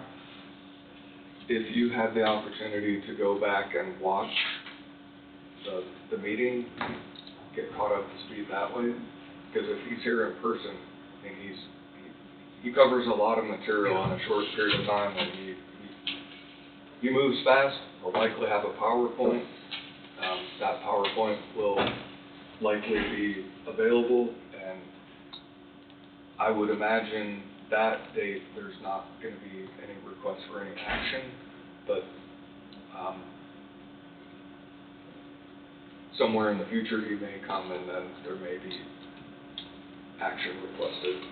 Yeah. Ideally, if you were here, then, I'm fine with it either way, and I appreciate that, Todd, you know. I think he's gonna come in and give his presentation, and that's probably gonna That's be, probably gonna be it. you know, I mean, some questions to ask him maybe, but I don't know how much more he's gonna have to share other than what his intentions are, you know, so.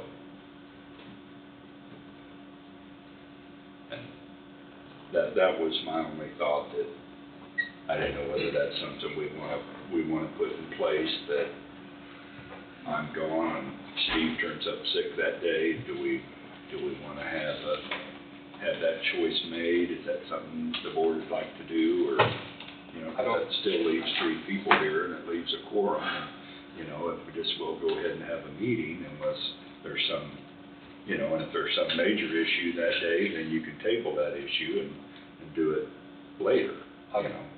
my opinion is, I'm not sure, under current circumstances, you would need to, back when that was done, Huguenin was also having some issues, and we didn't know if the vice chair was not gonna be here, and then we also had issues with Don, who potentially wouldn't be here. I think we're in a different situation and circumstance, and Steve is obviously the vice chair. If the 2 of you don't show up, I think collectively a decision can be made between the 3 that are here who would lead and be able to move forward from there. I just didn't know if it was anything that needed to be laid out ahead of time, and it's something that never been brought up, you know. I don't think so for right now. Okay. I just didn't wanna hinder something, because I may possibly mess them up. Right.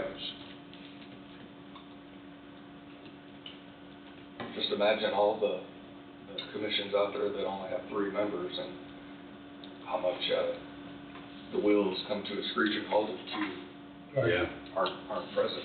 Right. Or if you have to vote and there's only 2 present, and that's one goes one way, one goes the other way. So I think there's a benefit to the makeup of this board for those reasons, so you can continue to do business. To me, the 5-member board's important, you know, to me. I think it gives everybody a little more, maybe a little more representation, and just more minds working towards a common goal, you know. Sometimes the mind doesn't work so well, so it feeds it up to the other 4, right?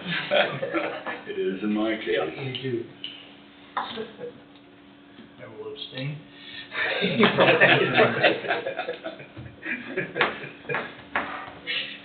So do we have everything signed we were gonna do there, or? I believe so. Do we wanna do our roundtable now, or do that this afternoon? I'm okay with doing it now. Yeah, so, It's probably better that way. yeah. I have 2 executive sessions. I was hoping that there wouldn't be any executive sessions, but based on some decisions that had to be made, I'd request a 10-minute executive session under the attorney-client exception. It's in reference to current or pending litigation against the county, and just an update for the commissioners on what it is, what's happening, and where it's going.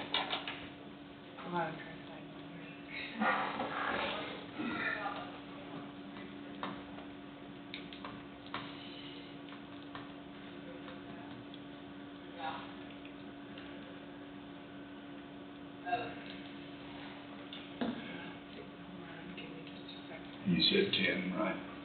10 should be sufficient for that one. just so you're aware, there will be a second under the same rationale and reasoning. But it's a separate, Different subject. well, it's a separate matter that's Okay. active litigation, and it's more of a update based on information that was Okay. provided to me. Okay, a motion to enter into executive session for 10 minutes to include each of the commissioners and County Councilor Wade Bowie II to discuss matters deemed privileged in the attorney-client relationship regarding pending litigation under the Kansas Open Meetings Act, KSA 75-4319B2. I'll make that motion. Second it. It's been moved by McCreary and seconded by Abendroth. Any further discussion? All in favor say aye. Aye. Motion carries. We will enter in at 10:50.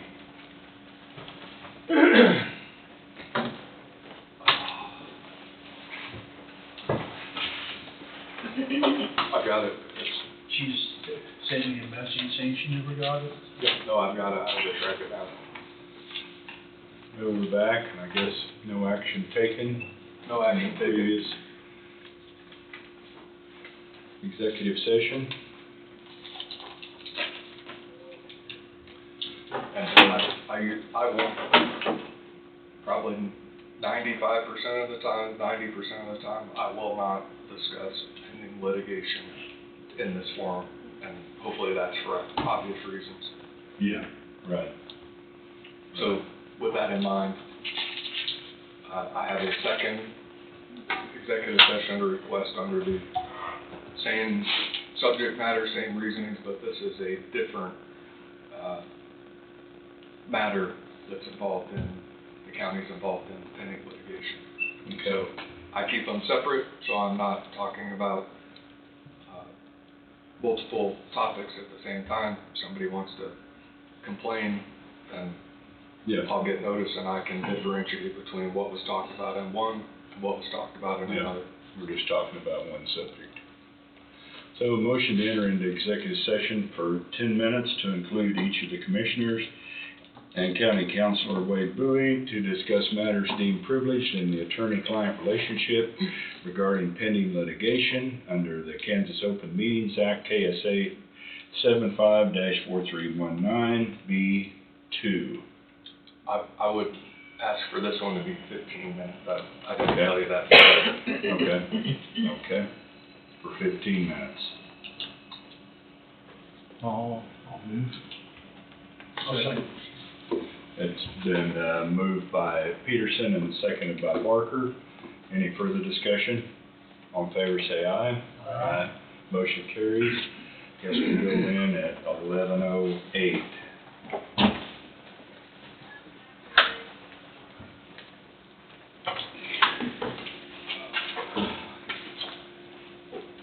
There's no action taken in the previous executive session. No action. Okay.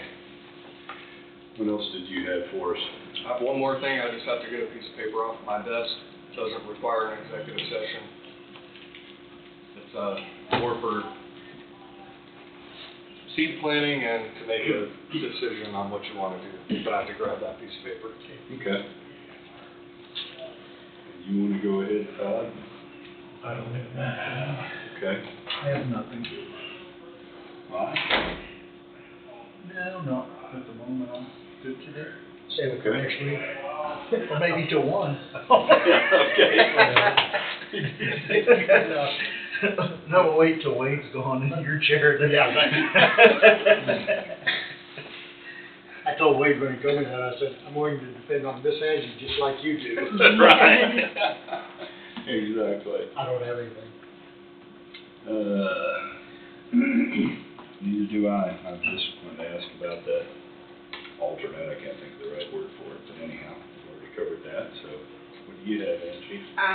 Just that we did health insurance meetings last week and renewals and everything went really well, I think. I talked to Joe with Edison, and he said that all communications he had with employees went well, so there wasn't anything of concern, and I think we've cleared up quite a few of the things that were still hanging out. I think we've got one, maybe two that we're still trying to get resolved, but they're starting to speed up the process, so. That's good. And then they've started a new portal that also might clean up some of the trouble with employees getting access to their health payments and things like that. And the portal is fairly easy to get into and to your understanding. Yeah. You sent that out in an email, didn't you? Terry did, yeah. Oh, yeah, okay. And then, Because if they can get into the portal and see exactly what, it makes things a lot easier. Yes. Yeah, I mean. yeah. And then we're closed next Monday for Memorial Weekend. So your meeting will be on Tuesday, where you'll sign checks and vouchers following the meeting. And I won't be at that meeting, just FYI. So, and then the hospital's going to be here that Tuesday at 9. Next Tuesday. Uh-huh. Okay. So, but I will be available always by phone if you need me, so. And that's all I have.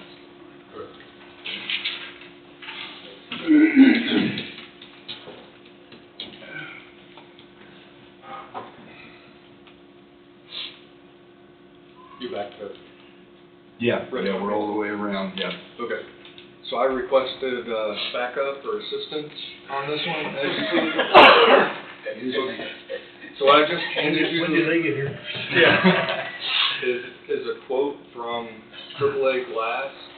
This quote is specific to a discussion that I've had with Mike about the need for something to deal with the glare that comes in from the, I guess through the east doors above the main door. And I think it's a vision issue, especially for security reasons, and I can let Mike kind of give you his perspective, because he's the one that's talked to me. This is a quote to put some tint on the windows above the doors to help assist with that. Okay. That's a different one.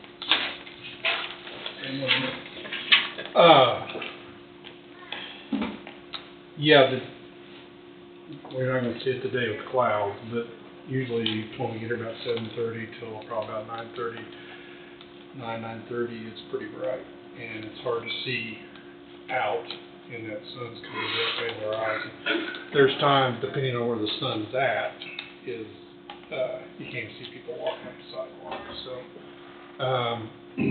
this is a tint similar to what you'll see on a car tint, just film that they'll put on. And I don't know, I thought they put how dark it was on here, but they didn't. The darkness is going to be similar to what a car window tint is. I didn't want something so dark that you couldn't see out, and I wanted something so dark that it would be, and I didn't want something that was mirrored. Right. So this is not supposed to be mirrored when you're looking in. It's just supposed to be a little darker than what the window we got now. Just something to cut the glare down. So, the price on it kind of set me back. I didn't think it'd be quite that much. So, Mike, have you seen the type of tint that would be in your yeah, car? he had a sample. So you were able to see that? I had seen the sample, yes. There was a sample, a little 4x4 sample, and we all looked at it there at security, and we thought it'd be sufficient to knock the glare down.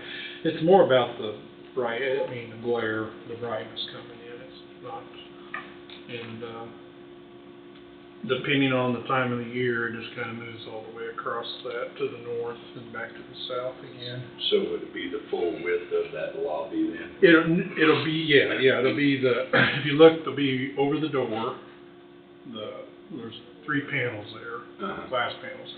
It'll be over the door, it'll be to the north of the door, and then that first panel south of the door where that pillar is, there's a panel behind there. Gets you to the walkway. Yeah, the walkway is gonna stay the same.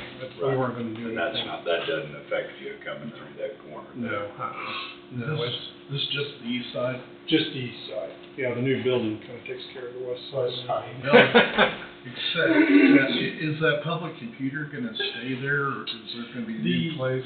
Talking with District Court, once they do their remodel, I think that's going to go in the back there to one of those rooms, is the last plan I heard. Cause if it stays where it is, There's a glare there huge too. glare problem on sunny afternoons. Yeah, probably that close to the window, yeah. I mean, it's almost impossible to read. We were looking to, I didn't realize it till, he pointed it out, the county attorney pointed it out, on the west side up high, if you go out there and look, there's a film up there, but it's tore. You can see the cement inside it. It doesn't affect us anyway, just cosmetics, what it looks like. It's a little different. In the new renovation, the closest door or room to the courtroom, I guess to us right now, will be transformed into a public access Law library. law library where you're gonna have access to the documents and whatnot. And once the new renovation occurs, that's the plan moving forward. If that's gonna happen, there's no sense addressing that right now, so. Right. But like right now, when the sun's like you're talking about, you can't see who's coming to the door. It's pretty bright. It's very bright. If you guys were ever down there on a bright sunny morning, I'd say 8 o'clock, you'd see what we're dealing with. It's very bright coming in there. So, and the other alternative is to buy sunglasses. Well, do that too. Mike, do you feel like maybe you want to get another bid, how high this is? You know, I don't think it's know. ballpark. I think it's ballpark, but, I mean, we can check around and see who else does it. I don't know who else does it. but there's nothing close to that. Yeah, This yeah. seems to be, it'd be Do I? easier to do than it'd be. I would think so, but I think it's probably part of the tent. I mean, we- Tent would be my. We asked Tom to check locally, I didn't know if our local glass person did this, or door person, I should say. I can ask him if anyone's interested, and Luke Allen, I didn't know if they do anything. Oh, the like overhead, this. does the overhead, I didn't think about that, yeah. Could be. They I may mean, not. it's worth a try. Yeah, yeah.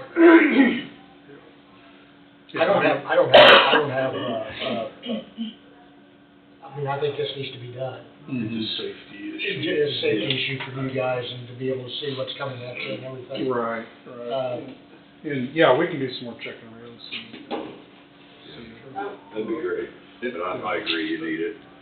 It's under the threshold that requires a decision, but since it's impacting sort of a very public area, I think having the commission decision and blessing is especially important. There was discussion, Mike originally brought it to me and talked about having blinds and have blinds come down, but to me it made more sense to put tin up than just. I mean, And they get dirty up high and. Well, that's just it, that's just something else we have to clean, take down and clean, put those lines up there. that'd give you enough time, I mean, to come back next week, correct? Should be if we can, yeah, you guys remember? Sounds good. Okay.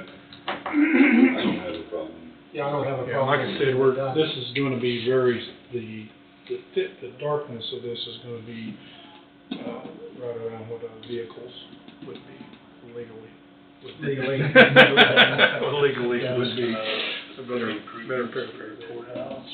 This is, I don't think there's any legalities as far as building tent versus. No, there's not, it's just cosmetic look more than anything. I mean, we can make it real dark if you want. Building, what is that, the building fund, Courthouse general, courthouse? general fund, courthouse general. Commodities.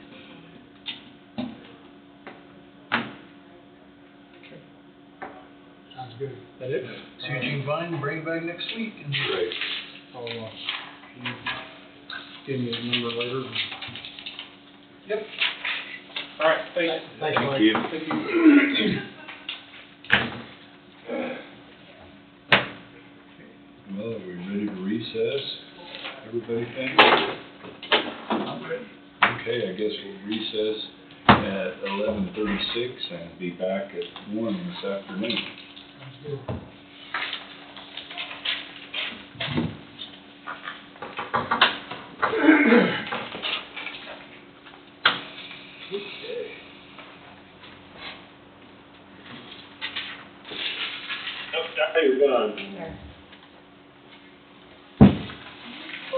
We are back at 1 o'clock. We're gonna have a planning and zoning administrator Heidi Harris and Marvin planning consultants via Teams comprehensive plan kickoff meeting. So we'll go over some of the details and get started on a comprehensive plan.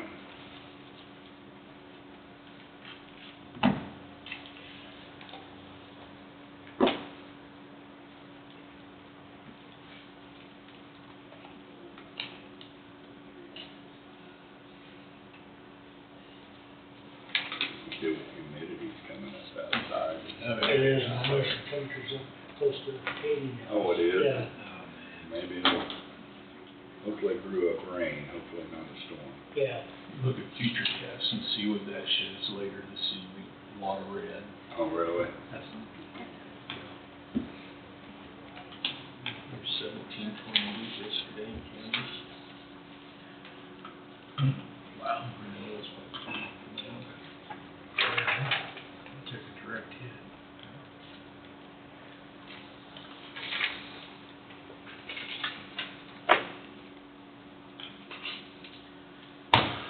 Looks like that part of the state gets hammered about this time of year. I see they loaded the roof the other day down there, Wade. They loaded the roof down there the other day. Did it? I like this. I didn't know if there was any progress. From the truck auction there. You know more than I know. But it's still.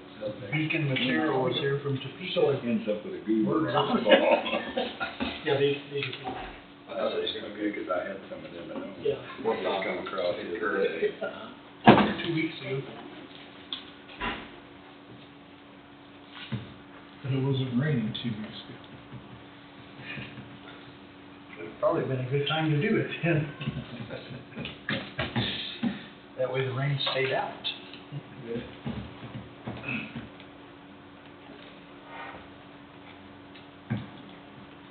Well, and I think that was one of his big complaints, was all the red tape. Right, right. Afternoon. Thank you, Adam.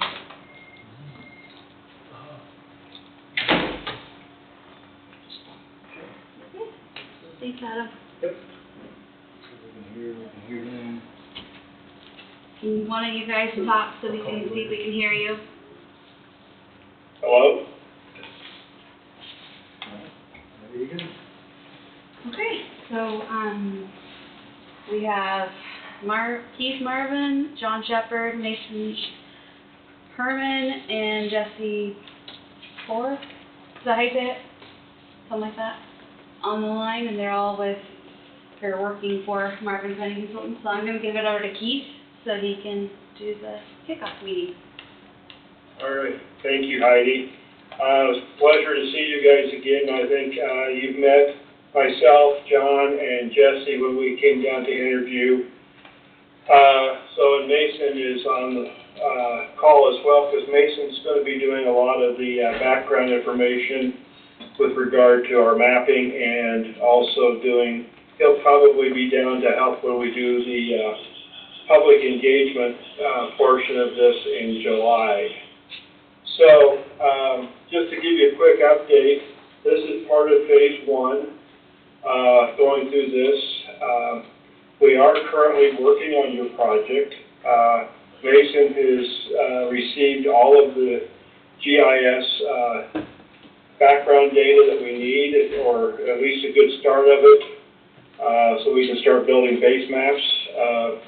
And John has been working on 2 or 3 chapters already, and I think Jesse's been pulling some things together as well. So, and I've been working with Heidi to set up our town hall meetings and all the interview process that we need to have when we come down in July. So, what this is meant to be is to kind of give you, and everybody that may see this, a background what we're doing and why this is important. And, I'm gonna share my screen, with PowerPoint on it.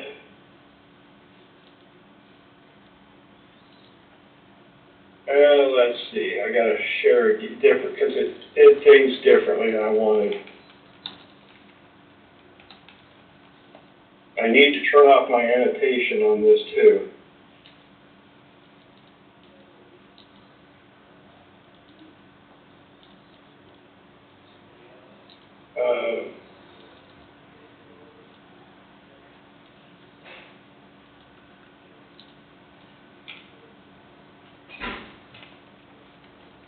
Let me,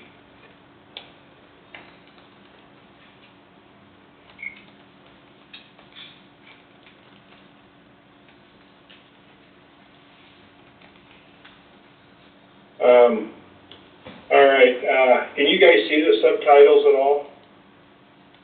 So, okay, so this is the kickoff meeting. Like I said, our goal is to sit down and. Keith, you're not sharing the screen. I'm not sharing, okay. Give me. Might help. Okay. Now can you see it? Yes. Vertical, Okay. Keith, do you have it on your It's vertical wonderful as screen? long as it works. So, anyway, Keith, do you have it on your vertical screen? yes, I do. You can only see a small portion of it then. Okay, let me. I Same thing guess happens I don't want to today. share everything, There you go. if you can see both of these slides, right? Yes. Yep. Okay. Let me try one thing real quick. Let me pull this over here.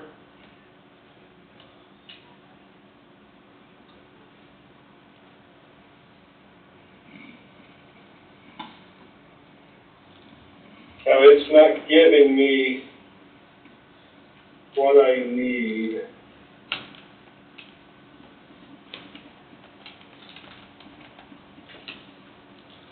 Okay, well, I've got something here. Let me see if I can share.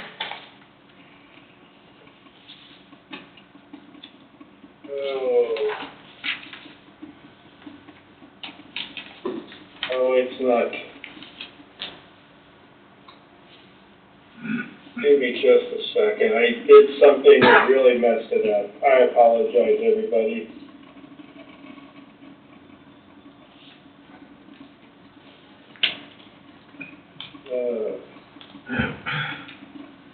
I need to change my video settings.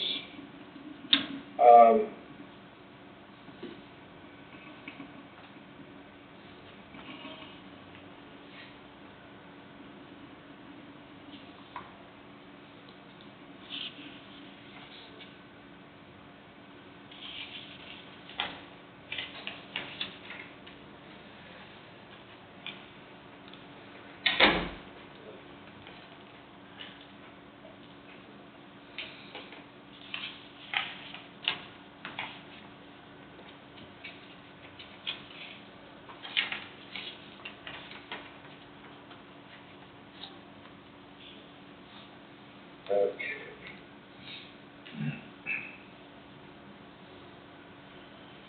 Let's try this. Can anybody see this? I don't think so.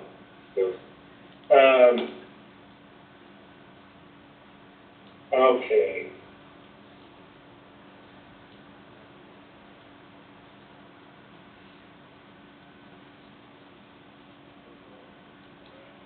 I'm trying to get this onto my,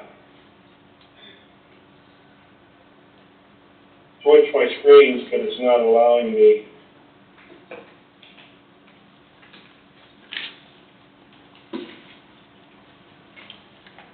Well,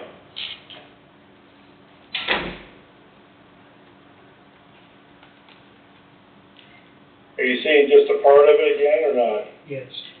Like what you had initially, yeah. Yeah, Keith, we're seeing your transcription.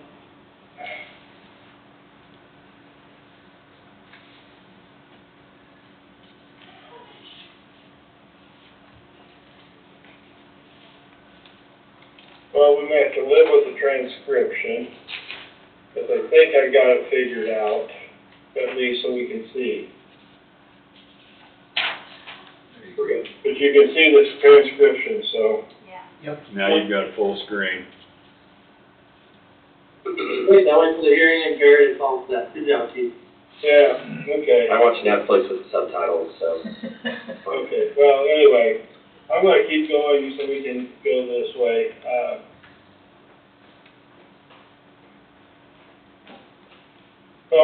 So what our goal is to answer a little bit about what is planning and what we're gonna do in this process.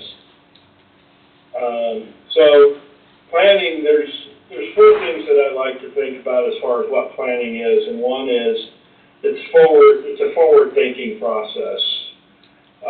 Planning also bridges the gap between where we are and where you want to go. And it's the ability to take today's reality and try to convert it to tomorrow's possibilities. And a lot of times, good planning will equal good decision-making, or a lot easier decision-making as you go through.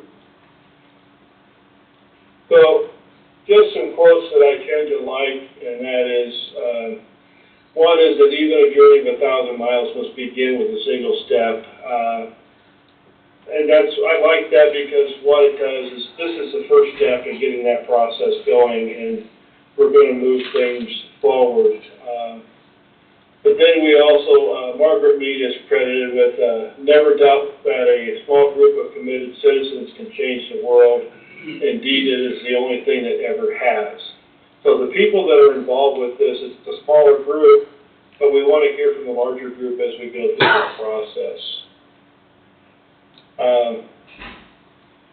So it's a process to determine the most appropriate use of the land, the means to protect the most appropriate use, a means to protect sensitive resources such as water, and good planning is the basis for good enforceable regulations.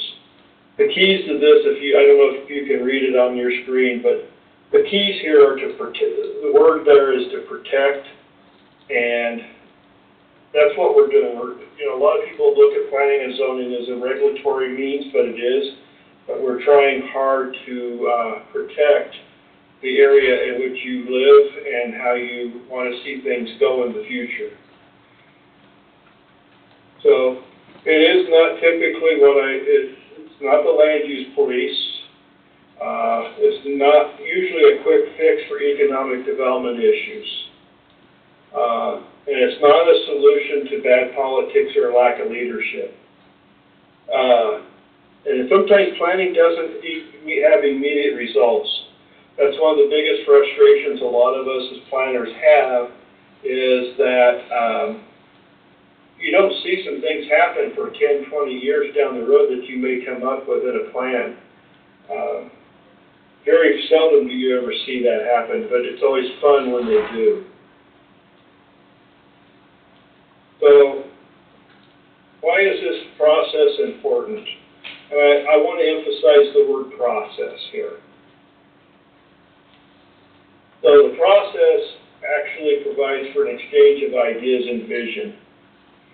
Identifies and maintains your desired quality of life. And it identifies and protects, hopefully, the natural and cultural resources that are important to you and that are scarce. So those are some of the key important things. And it identifies the most appropriate use for the land and protects and develops policies to protect those as well. So I keep emphasizing appropriate use and protect because those are key to this whole process. So, why plan? Well, everybody plans. And I feel that planning makes good common sense. Allows the county to take a look before you leap on something. What we want to hear in our process is different ideas that everybody may have even if somebody thinks it's, oh, that's a stupid idea. Well, no idea is stupid, it's just some may be better than others, and we wanna, you know, what are the pros and cons of doing something if somebody has that, idea? And I look at the comprehensive plan as if it's a business plan for the county's growth and land use management. So, I guess if you got questions along the way, feel free to ask too, so. So our approach, and this may be not so much for the county board and Heidi, but for those that may be watching this and that haven't seen it for the first time, but we'll go through the approach. So one of the first things we're going to look at a number of different things, including community assessment. We'll have an introduction chapter. We're going to have a chapter that talks about community engagement.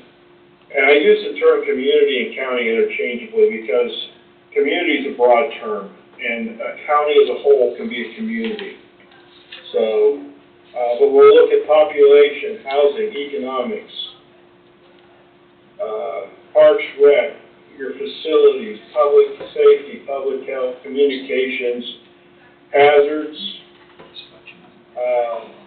land use, transportation, and then an implementation chapter.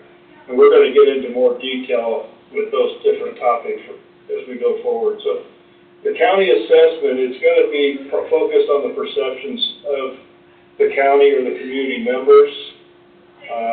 Going to look at quality of life. One of the things that we tend to base our quality of life on is AARP has come out with different reviews of different places all across the entire country.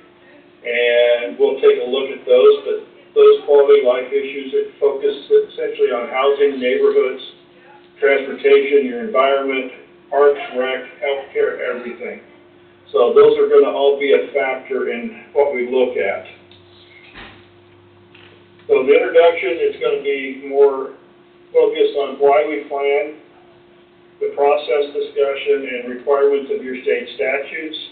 And it will also have a nice section on the history of the county as well. But community engagement comes in different forms. We will have in-person.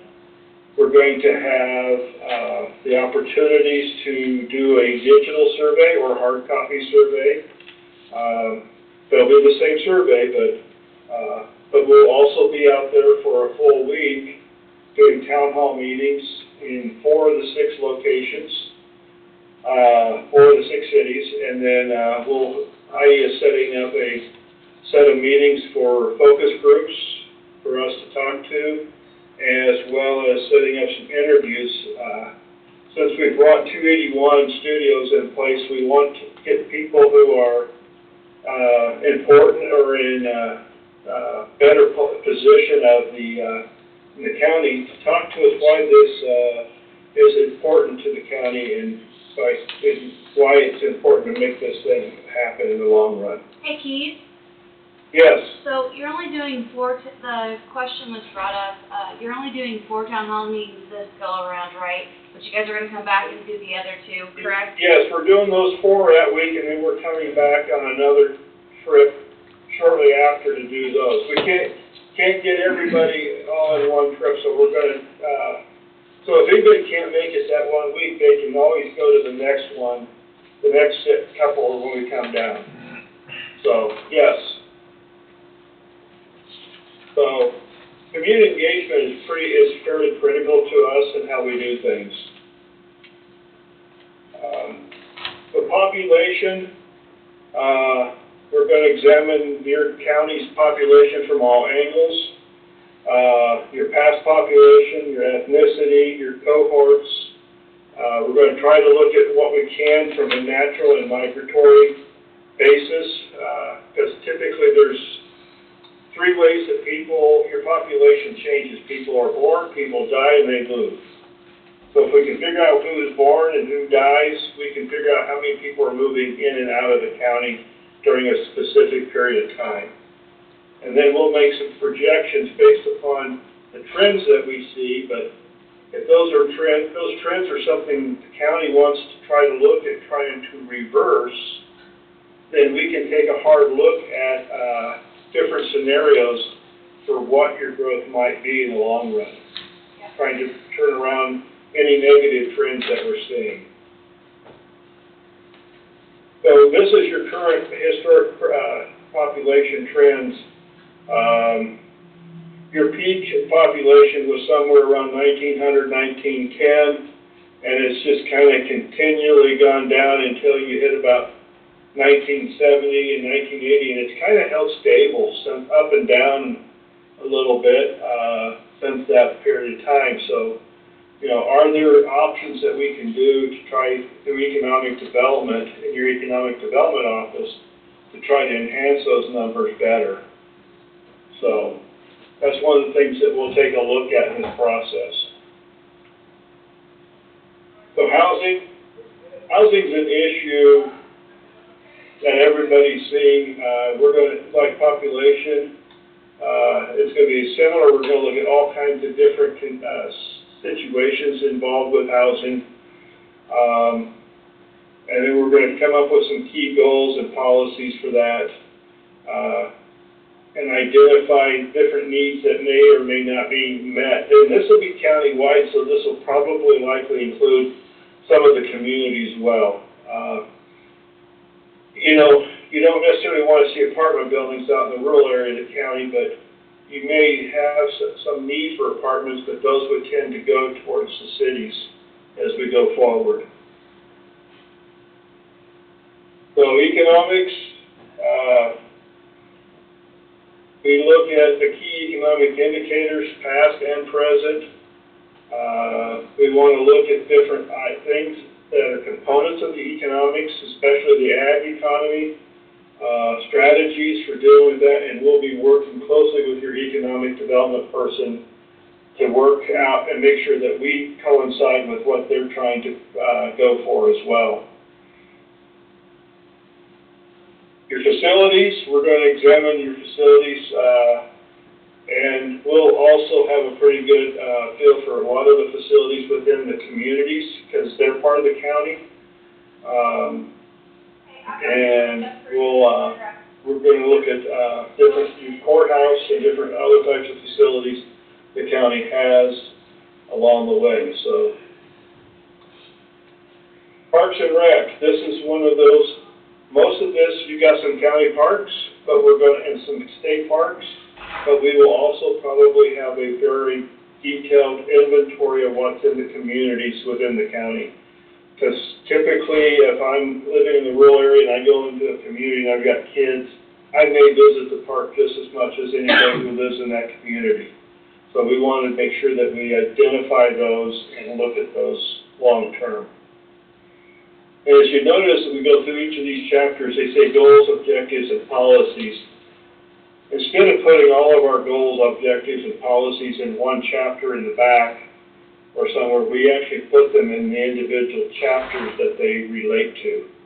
So if I'm a big parks person, a recreation person, and I want to see what the demographics say or what the information is, I can also see what the goals and policies are by just having that one chapter.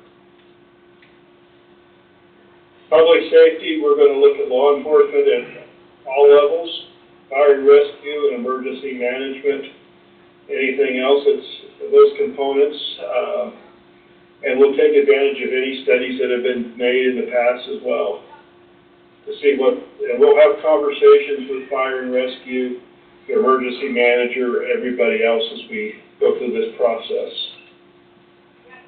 Public health, we will have a conversation with different groups. This has kind of started a little bit on our part. COVID kind of kicked us in.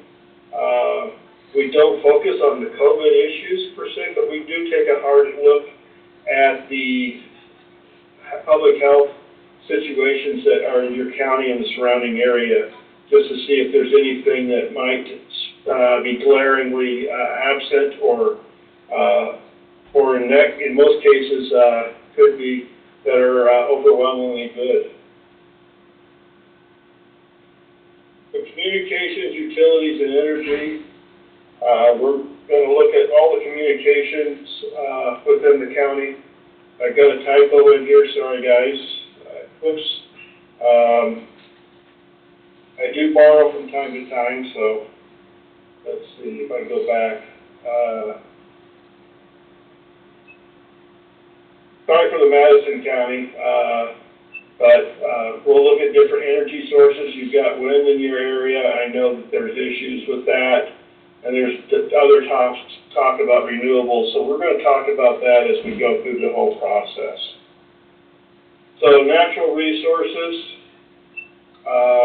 this is actually I believe this is the background is blow up of your septic suitability map based upon soils in your county. So we're going to take a look at all kinds of different soil criteria.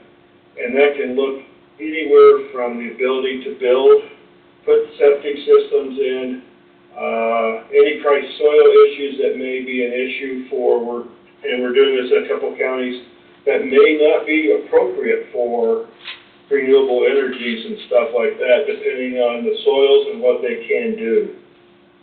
So hazards. We're going to pull this directly off your most recent hazard mitigation plan, and we're not going to bring any new policies in. We're going to probably do this.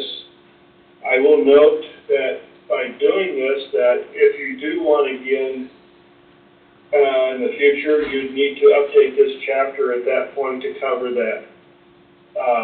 This whole thing right now is actually one of those items that's kind of on hold. We don't know for sure. The word that we get is that the new administration has put all hazard mitigation planning on hold through FEMA, and we don't know for sure where that's going to go, as well as where FEMA is going to be in the next year or two.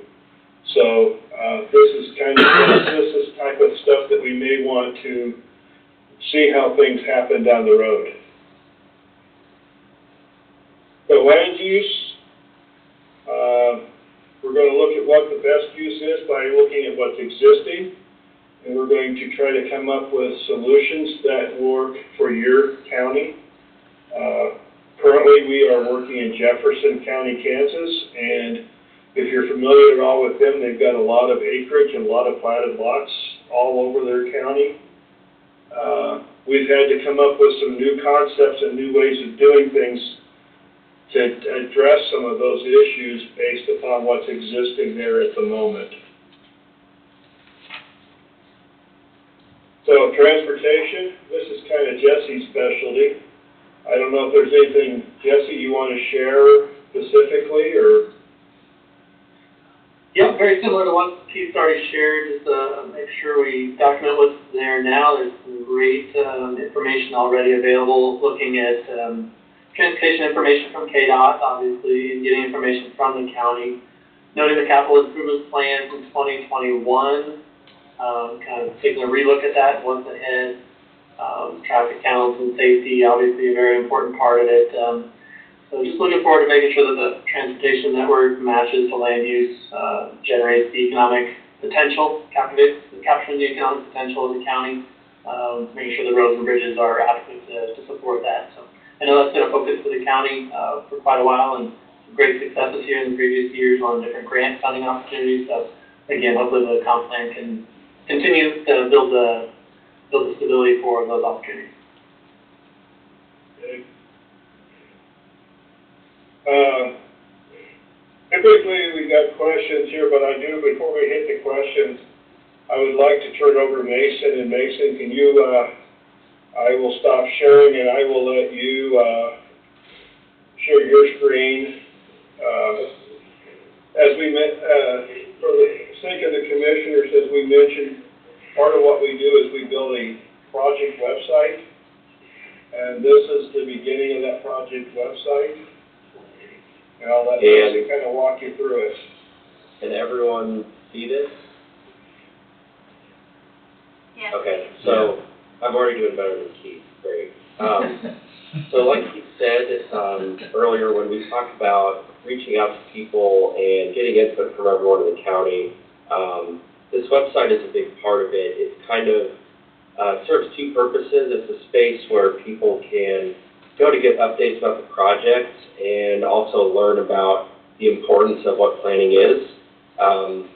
So for those people that, aren't really sure what a comprehensive plan is, what we're doing, they can go from the homepage to, we kind of have an FAQ section that walks people through how do I get involved, why does my voice matter. We have a section that kind of walks people through, gets more in depth about the chapters that are in the comprehensive plan and how it's going to be adopted. We do have the all-important survey page, and that is we're still working on drafting the survey, but and I think Keith mentioned it, when we have a survey going out in the county, we'll have paper copies for those people that don't have computers or access to the internet, and then also a way for people to do the survey online. So we kind of give people multiple options. We have a page for people to do what's called crowdsourcing.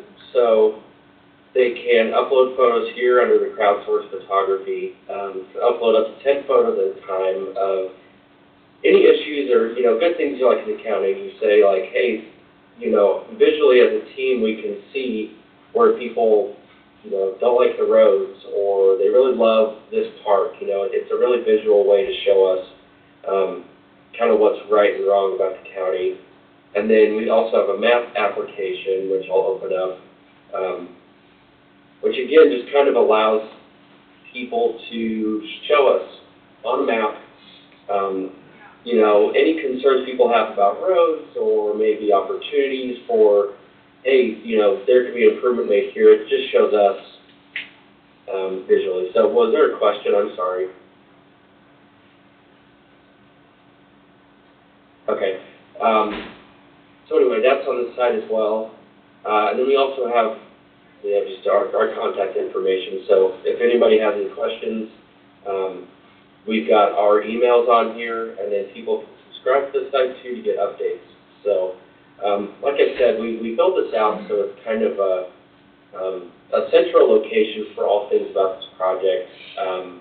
And when this is complete, then we'll have this linked on postcards, sent out to the county, and placed around in places like the post office, and then also on some posters so people have access to it all over the place. So, and I believe we talked with Heidi about linking this to the county website, so and like Facebook pages. So again, it's really getting out there for everyone to access. So that's all I've got.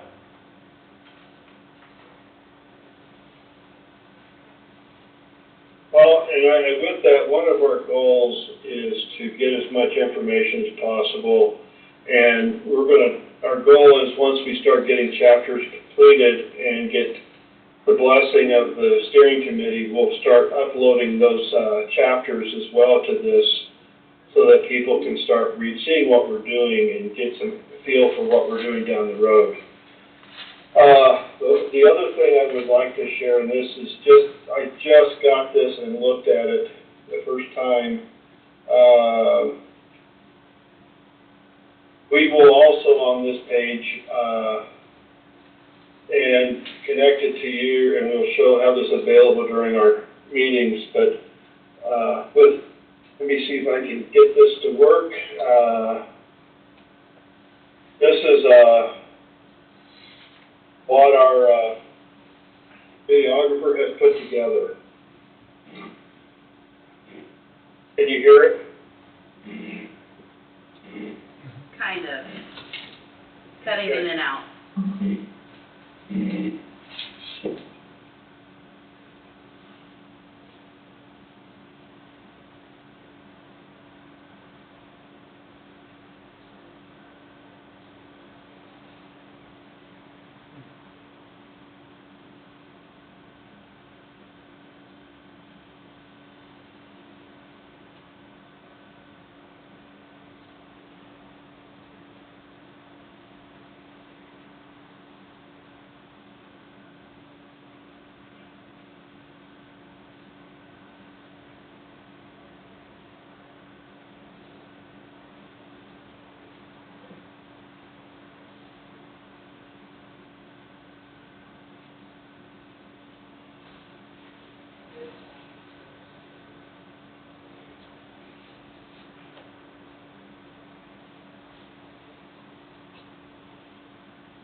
You're muted, Keith. I was trying to put some background noise out when it was on. I will send you that link and you can pass it around to everybody so that they can hear it a little bit better. We can change it. It's still kind of, first blush. I thought they, did a pretty good job of it. We'll put this on our website. We'll give it to you if you want to on your website. So we can drive people to be involved in this whole process. So, with that, I guess, does anybody have any questions? Hey Keith, the question Yes. arose, we didn't see any pictures of Gridley or Leroy in that, promotional video. Did they Pardon? Did they go near Gridley and Leroy in the promotional video, Keith? I don't know. I'll have to ask him. So, Well, we didn't see any pop up send when you were doing me, it. send me that question. I'll send it out to him and have him re-edit it a little bit because we're still, in my mind, a little bit on the short side. We can add to it pretty easily.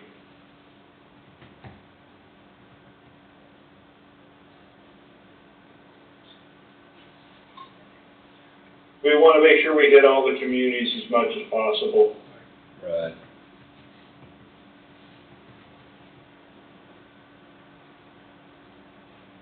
Any other questions or thoughts?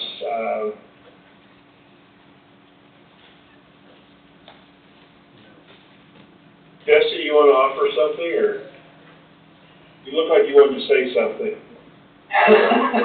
Keith, you're starting to get to know me pretty well. Well, it's been a few years, 2021, when the capital improvement plan was put together, so just maybe offering an opportunity for a question. That was a great document, put the county in position to secure some funding for some short-term projects, but I think some big wins.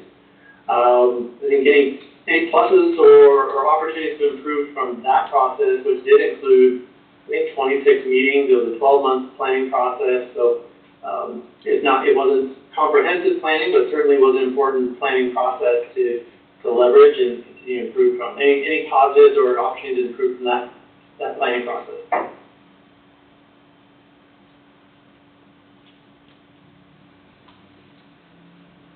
Where do you think you might be at on a possible completion date at this point?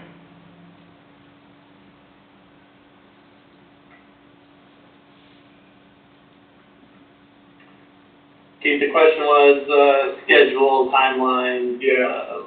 Yeah. I mean, as far as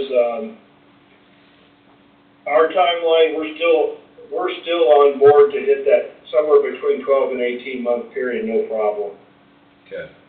So is there something that Jesse's talking about that you were in the process of?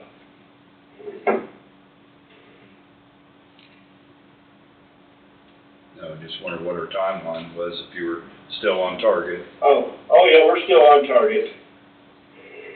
So, not an issue there. So,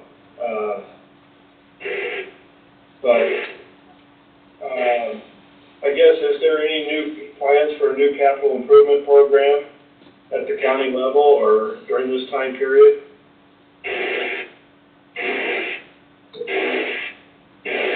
Okay.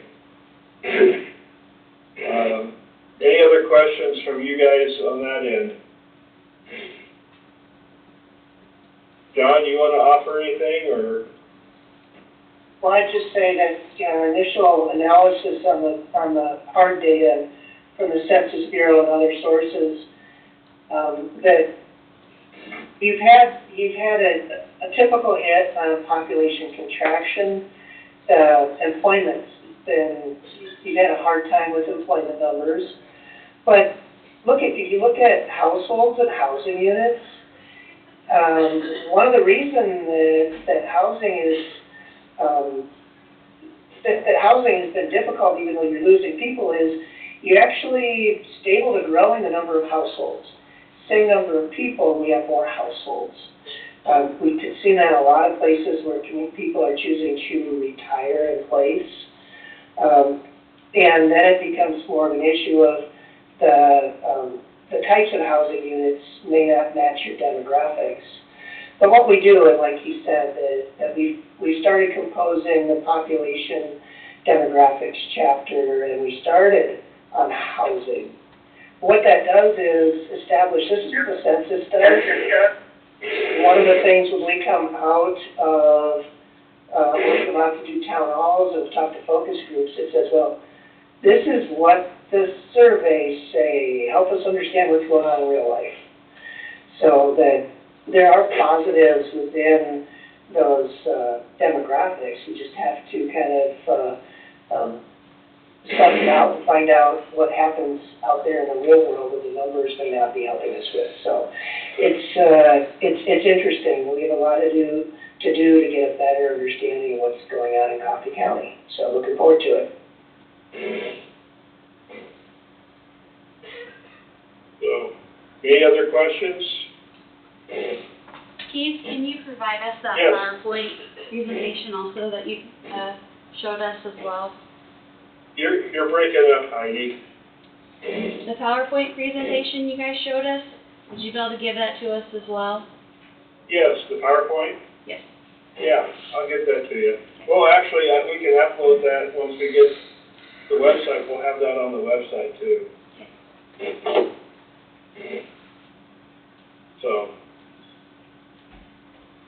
but our goal is not to take a ton of time, but just kind of get people in tune with what we're going to do and how we do it, and how we tend to think about how planning is important and where it's important for you folks and how it's going to drive the future of your county.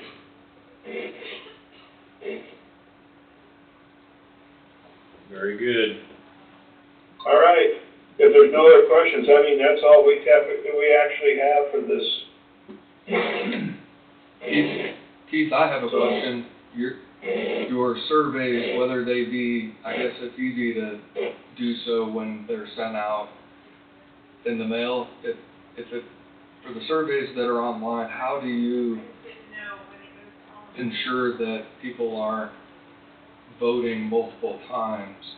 I think of, I'm a fan of dogs, and I get emails from time to time, vote for your favorite dog of the month, and you can vote as many times as you want. That's probably a bad analogy, but how do you ensure that you don't have that when people are voting online for certain surveys?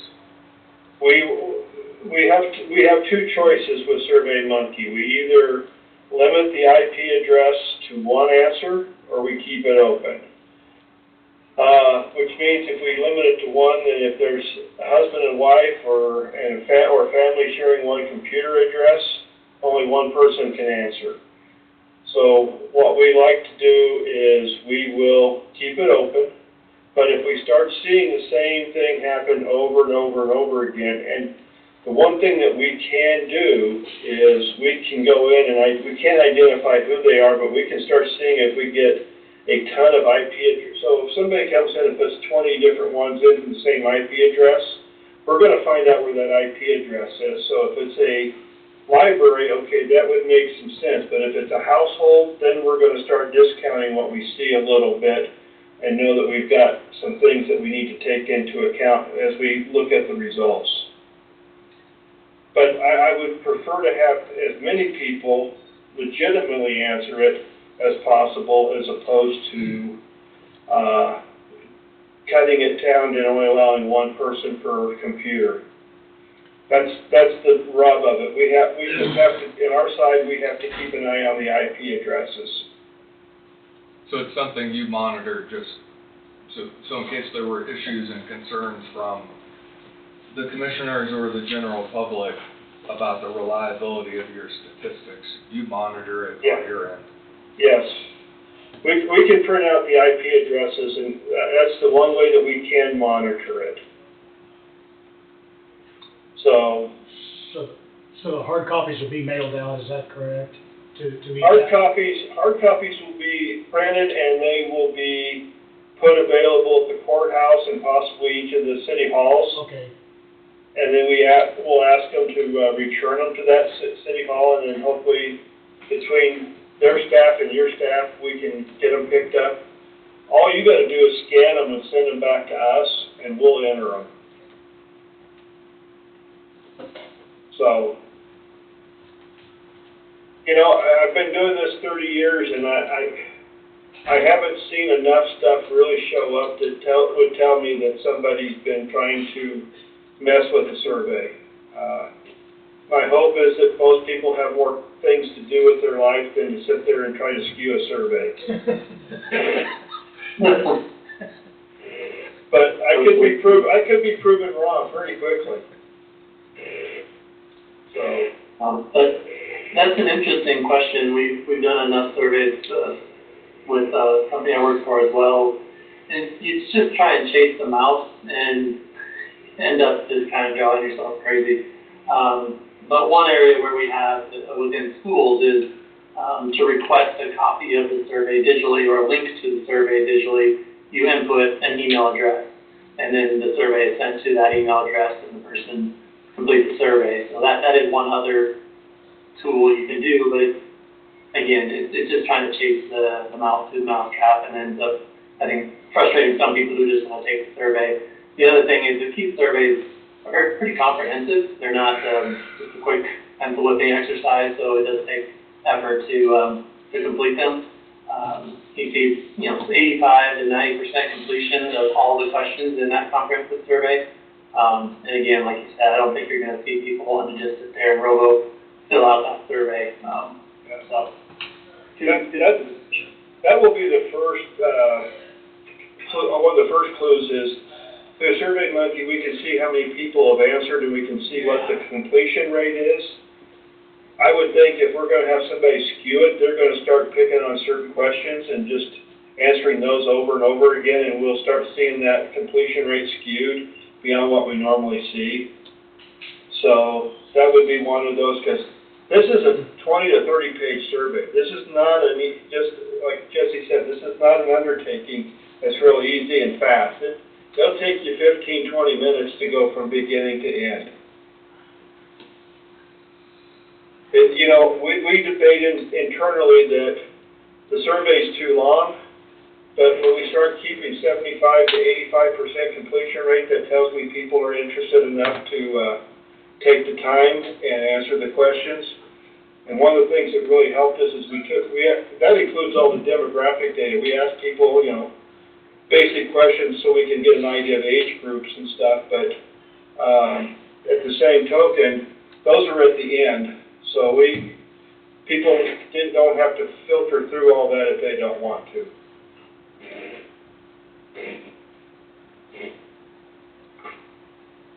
And what we'll be doing is we'll be putting together a draft survey. I don't think I have done it. Heidi, you can correct me if I'm wrong, but I don't think I've sent that down yet. But we will send it down to you to take a look at before we do anything with it. No, I haven't received that draft copy yet. Okay. So that's on my list to get down to you guys, because what we'll do is we'll try to kick the survey and everything off with the postcards probably a couple of weeks before we're down there.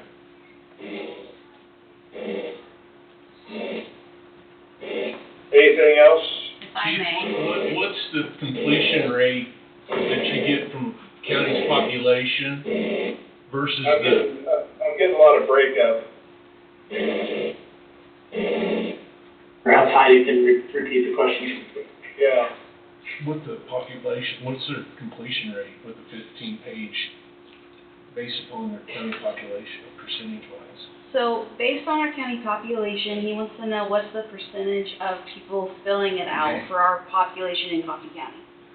Typically, we're going to get between 0.5% and 2%, depending on what we have. We will do our most successful ones, and this is in our game plan, is we will put together these postcards, and they will get mailed out to every postal zip code that covers the county. So everybody in the county will receive one, if not more, depending on how many addresses they actually get mailed at.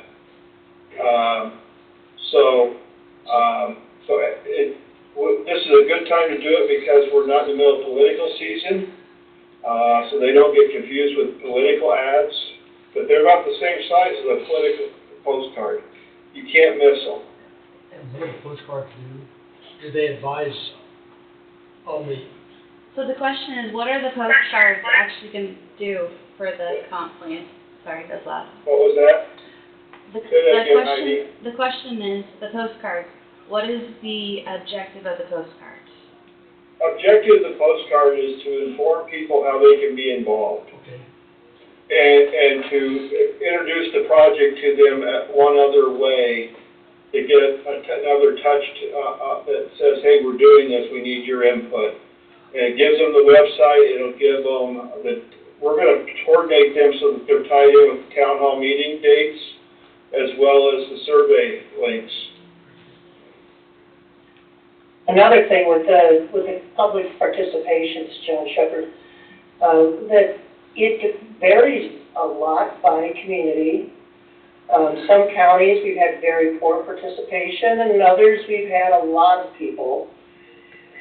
It depends also on how good your local newspaper is in covering the story. We're not asking for free media, but you can point to counties that still have local media, and people are much more involved than when we have the chain newspapers. It makes a world of difference. But the other is just asking people, having each member of the board, the planning commission members, asking their friends and neighbors to come out to the town halls, complete the survey, makes a world of difference. It's some of the smallest counties, we get the best responses because people still know each other. Duke does a good job on the surveys, and yes, we talked about trying to trim them down, but once people start, they finish. It's a good tool, but it's just one of our tools. I have the planning board already talking about it, just to let you guys know, so they're actually asking the public for people to come be part of our focus group, so we're talking about it here. Good. I would like to go ahead and bring up the week you're gonna be here and the town hall meeting dates, so that way, we can tell the general public of where we'll be, if that's okay with you, Keith, so we have it via YouTube and part of this meeting. Okay. I have that right here. All up what we got. So the game plan will be, we will, depending on how some things get arranged for on that Monday, on July 14th, we'll either be down in the area on July 13th, or we'll drive down the morning of the 14th, or the team will.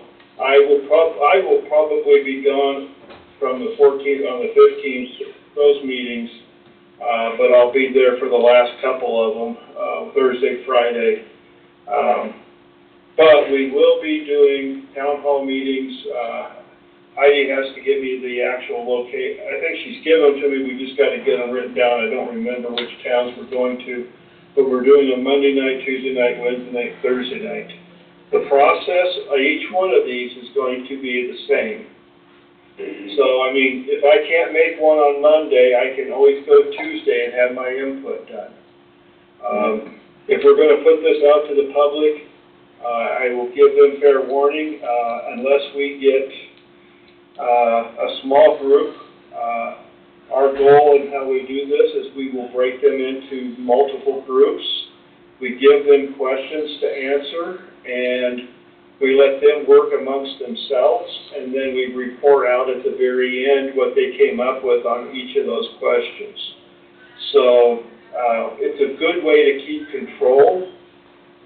It helps keep anybody who may want to take over the meeting with a certain topic. It keeps them under control, and it keeps them from being able to do it. They can always talk about that within the groups, but the same token, it's going to be in the context of our questions. So, and as I mentioned, we'll come back, we've yet to set the dates. I know that next week is your county fair, so we're probably looking towards the end of July to come back and finish the other town hall meetings.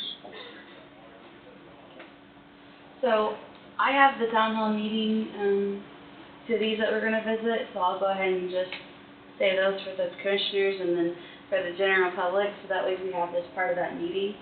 So Monday, Okay. July 14th is gonna be at Lebo, and that's 320 North Ogden.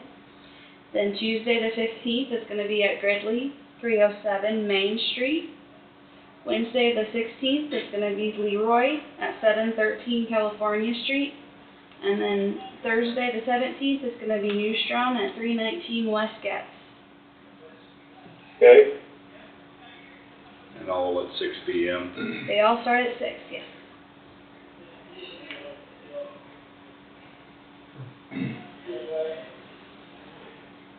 so, I mean, we've got the postcard started, we can get all that stuff put together, we can make the links for everything, get those ready so that once we've got everything approved on the survey, we're ready to roll. So I'm getting those printed. this address for New Strong, is that the community building at New Yes, Strong? actually, all of these are the community center buildings in each Okay, city. that's what I thought, I just would clarify that. But yes, that is the community center. So the 15th is where? 15th is in Gridley.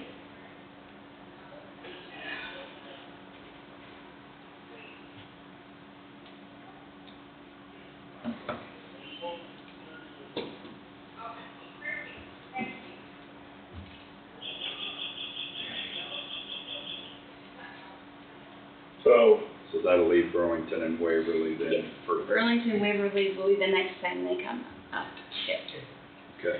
Because on the 14th is starting Ohio Day. Yes, good, Waverly decided to not do that to their citizens, since they're already gonna have a busy week. Yeah. Oh, that's Ohio Days, Yeah. 14th. 14th to the 16th, I think. 14th. Cleanup's Well, Tuesday. Saturday, Sunday, Monday, and Tuesday, so it'll be finished. Cleanup's Wednesday, probably. Cleanup Wednesday. That leaves us, Heidi, with what, 2 other meetings? Yes, Burlington and, Waverly would be last. Okay, so we could, maybe if it works, see if we can make it work the 29th and the 30th of July, so we get those on the other side of the county fair. Okay. Okay. Church service, and then Monday is when the parade and everything starts. Okay. Thank you.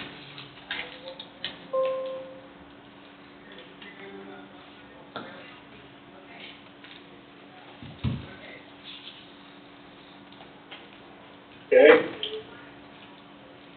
Anything else for the good of the cause?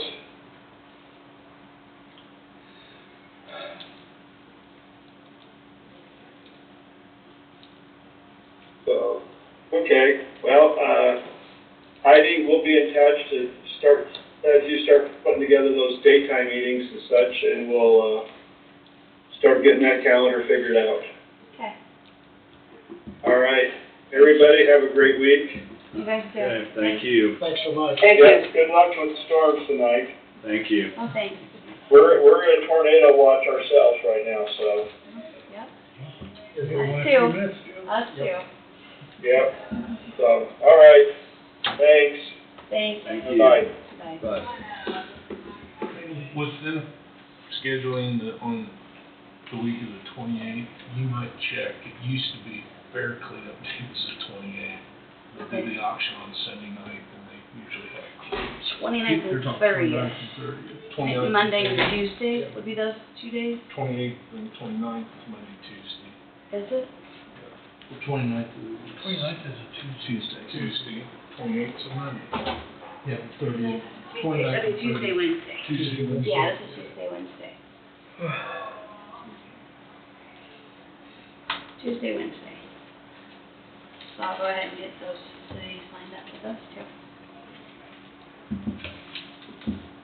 Okay, so any other questions for me?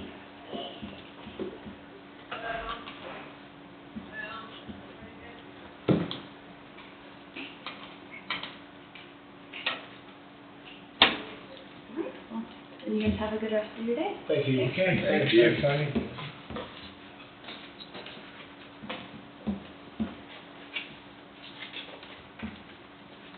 Good evening, Joe. Thank you. Bye, Carl. Do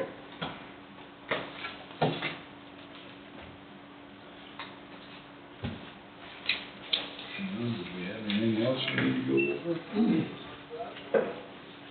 Unless Mark dreamed up something. I'm okay. You're good? Okay. Yeah, he did put fun in it. He did. Prolong the inevitable. Yes. Well, I guess so. We'll adjourn at 2 o'clock then. Very good. Thank you, everybody. I just dreamed the other night. Woke up and I was like,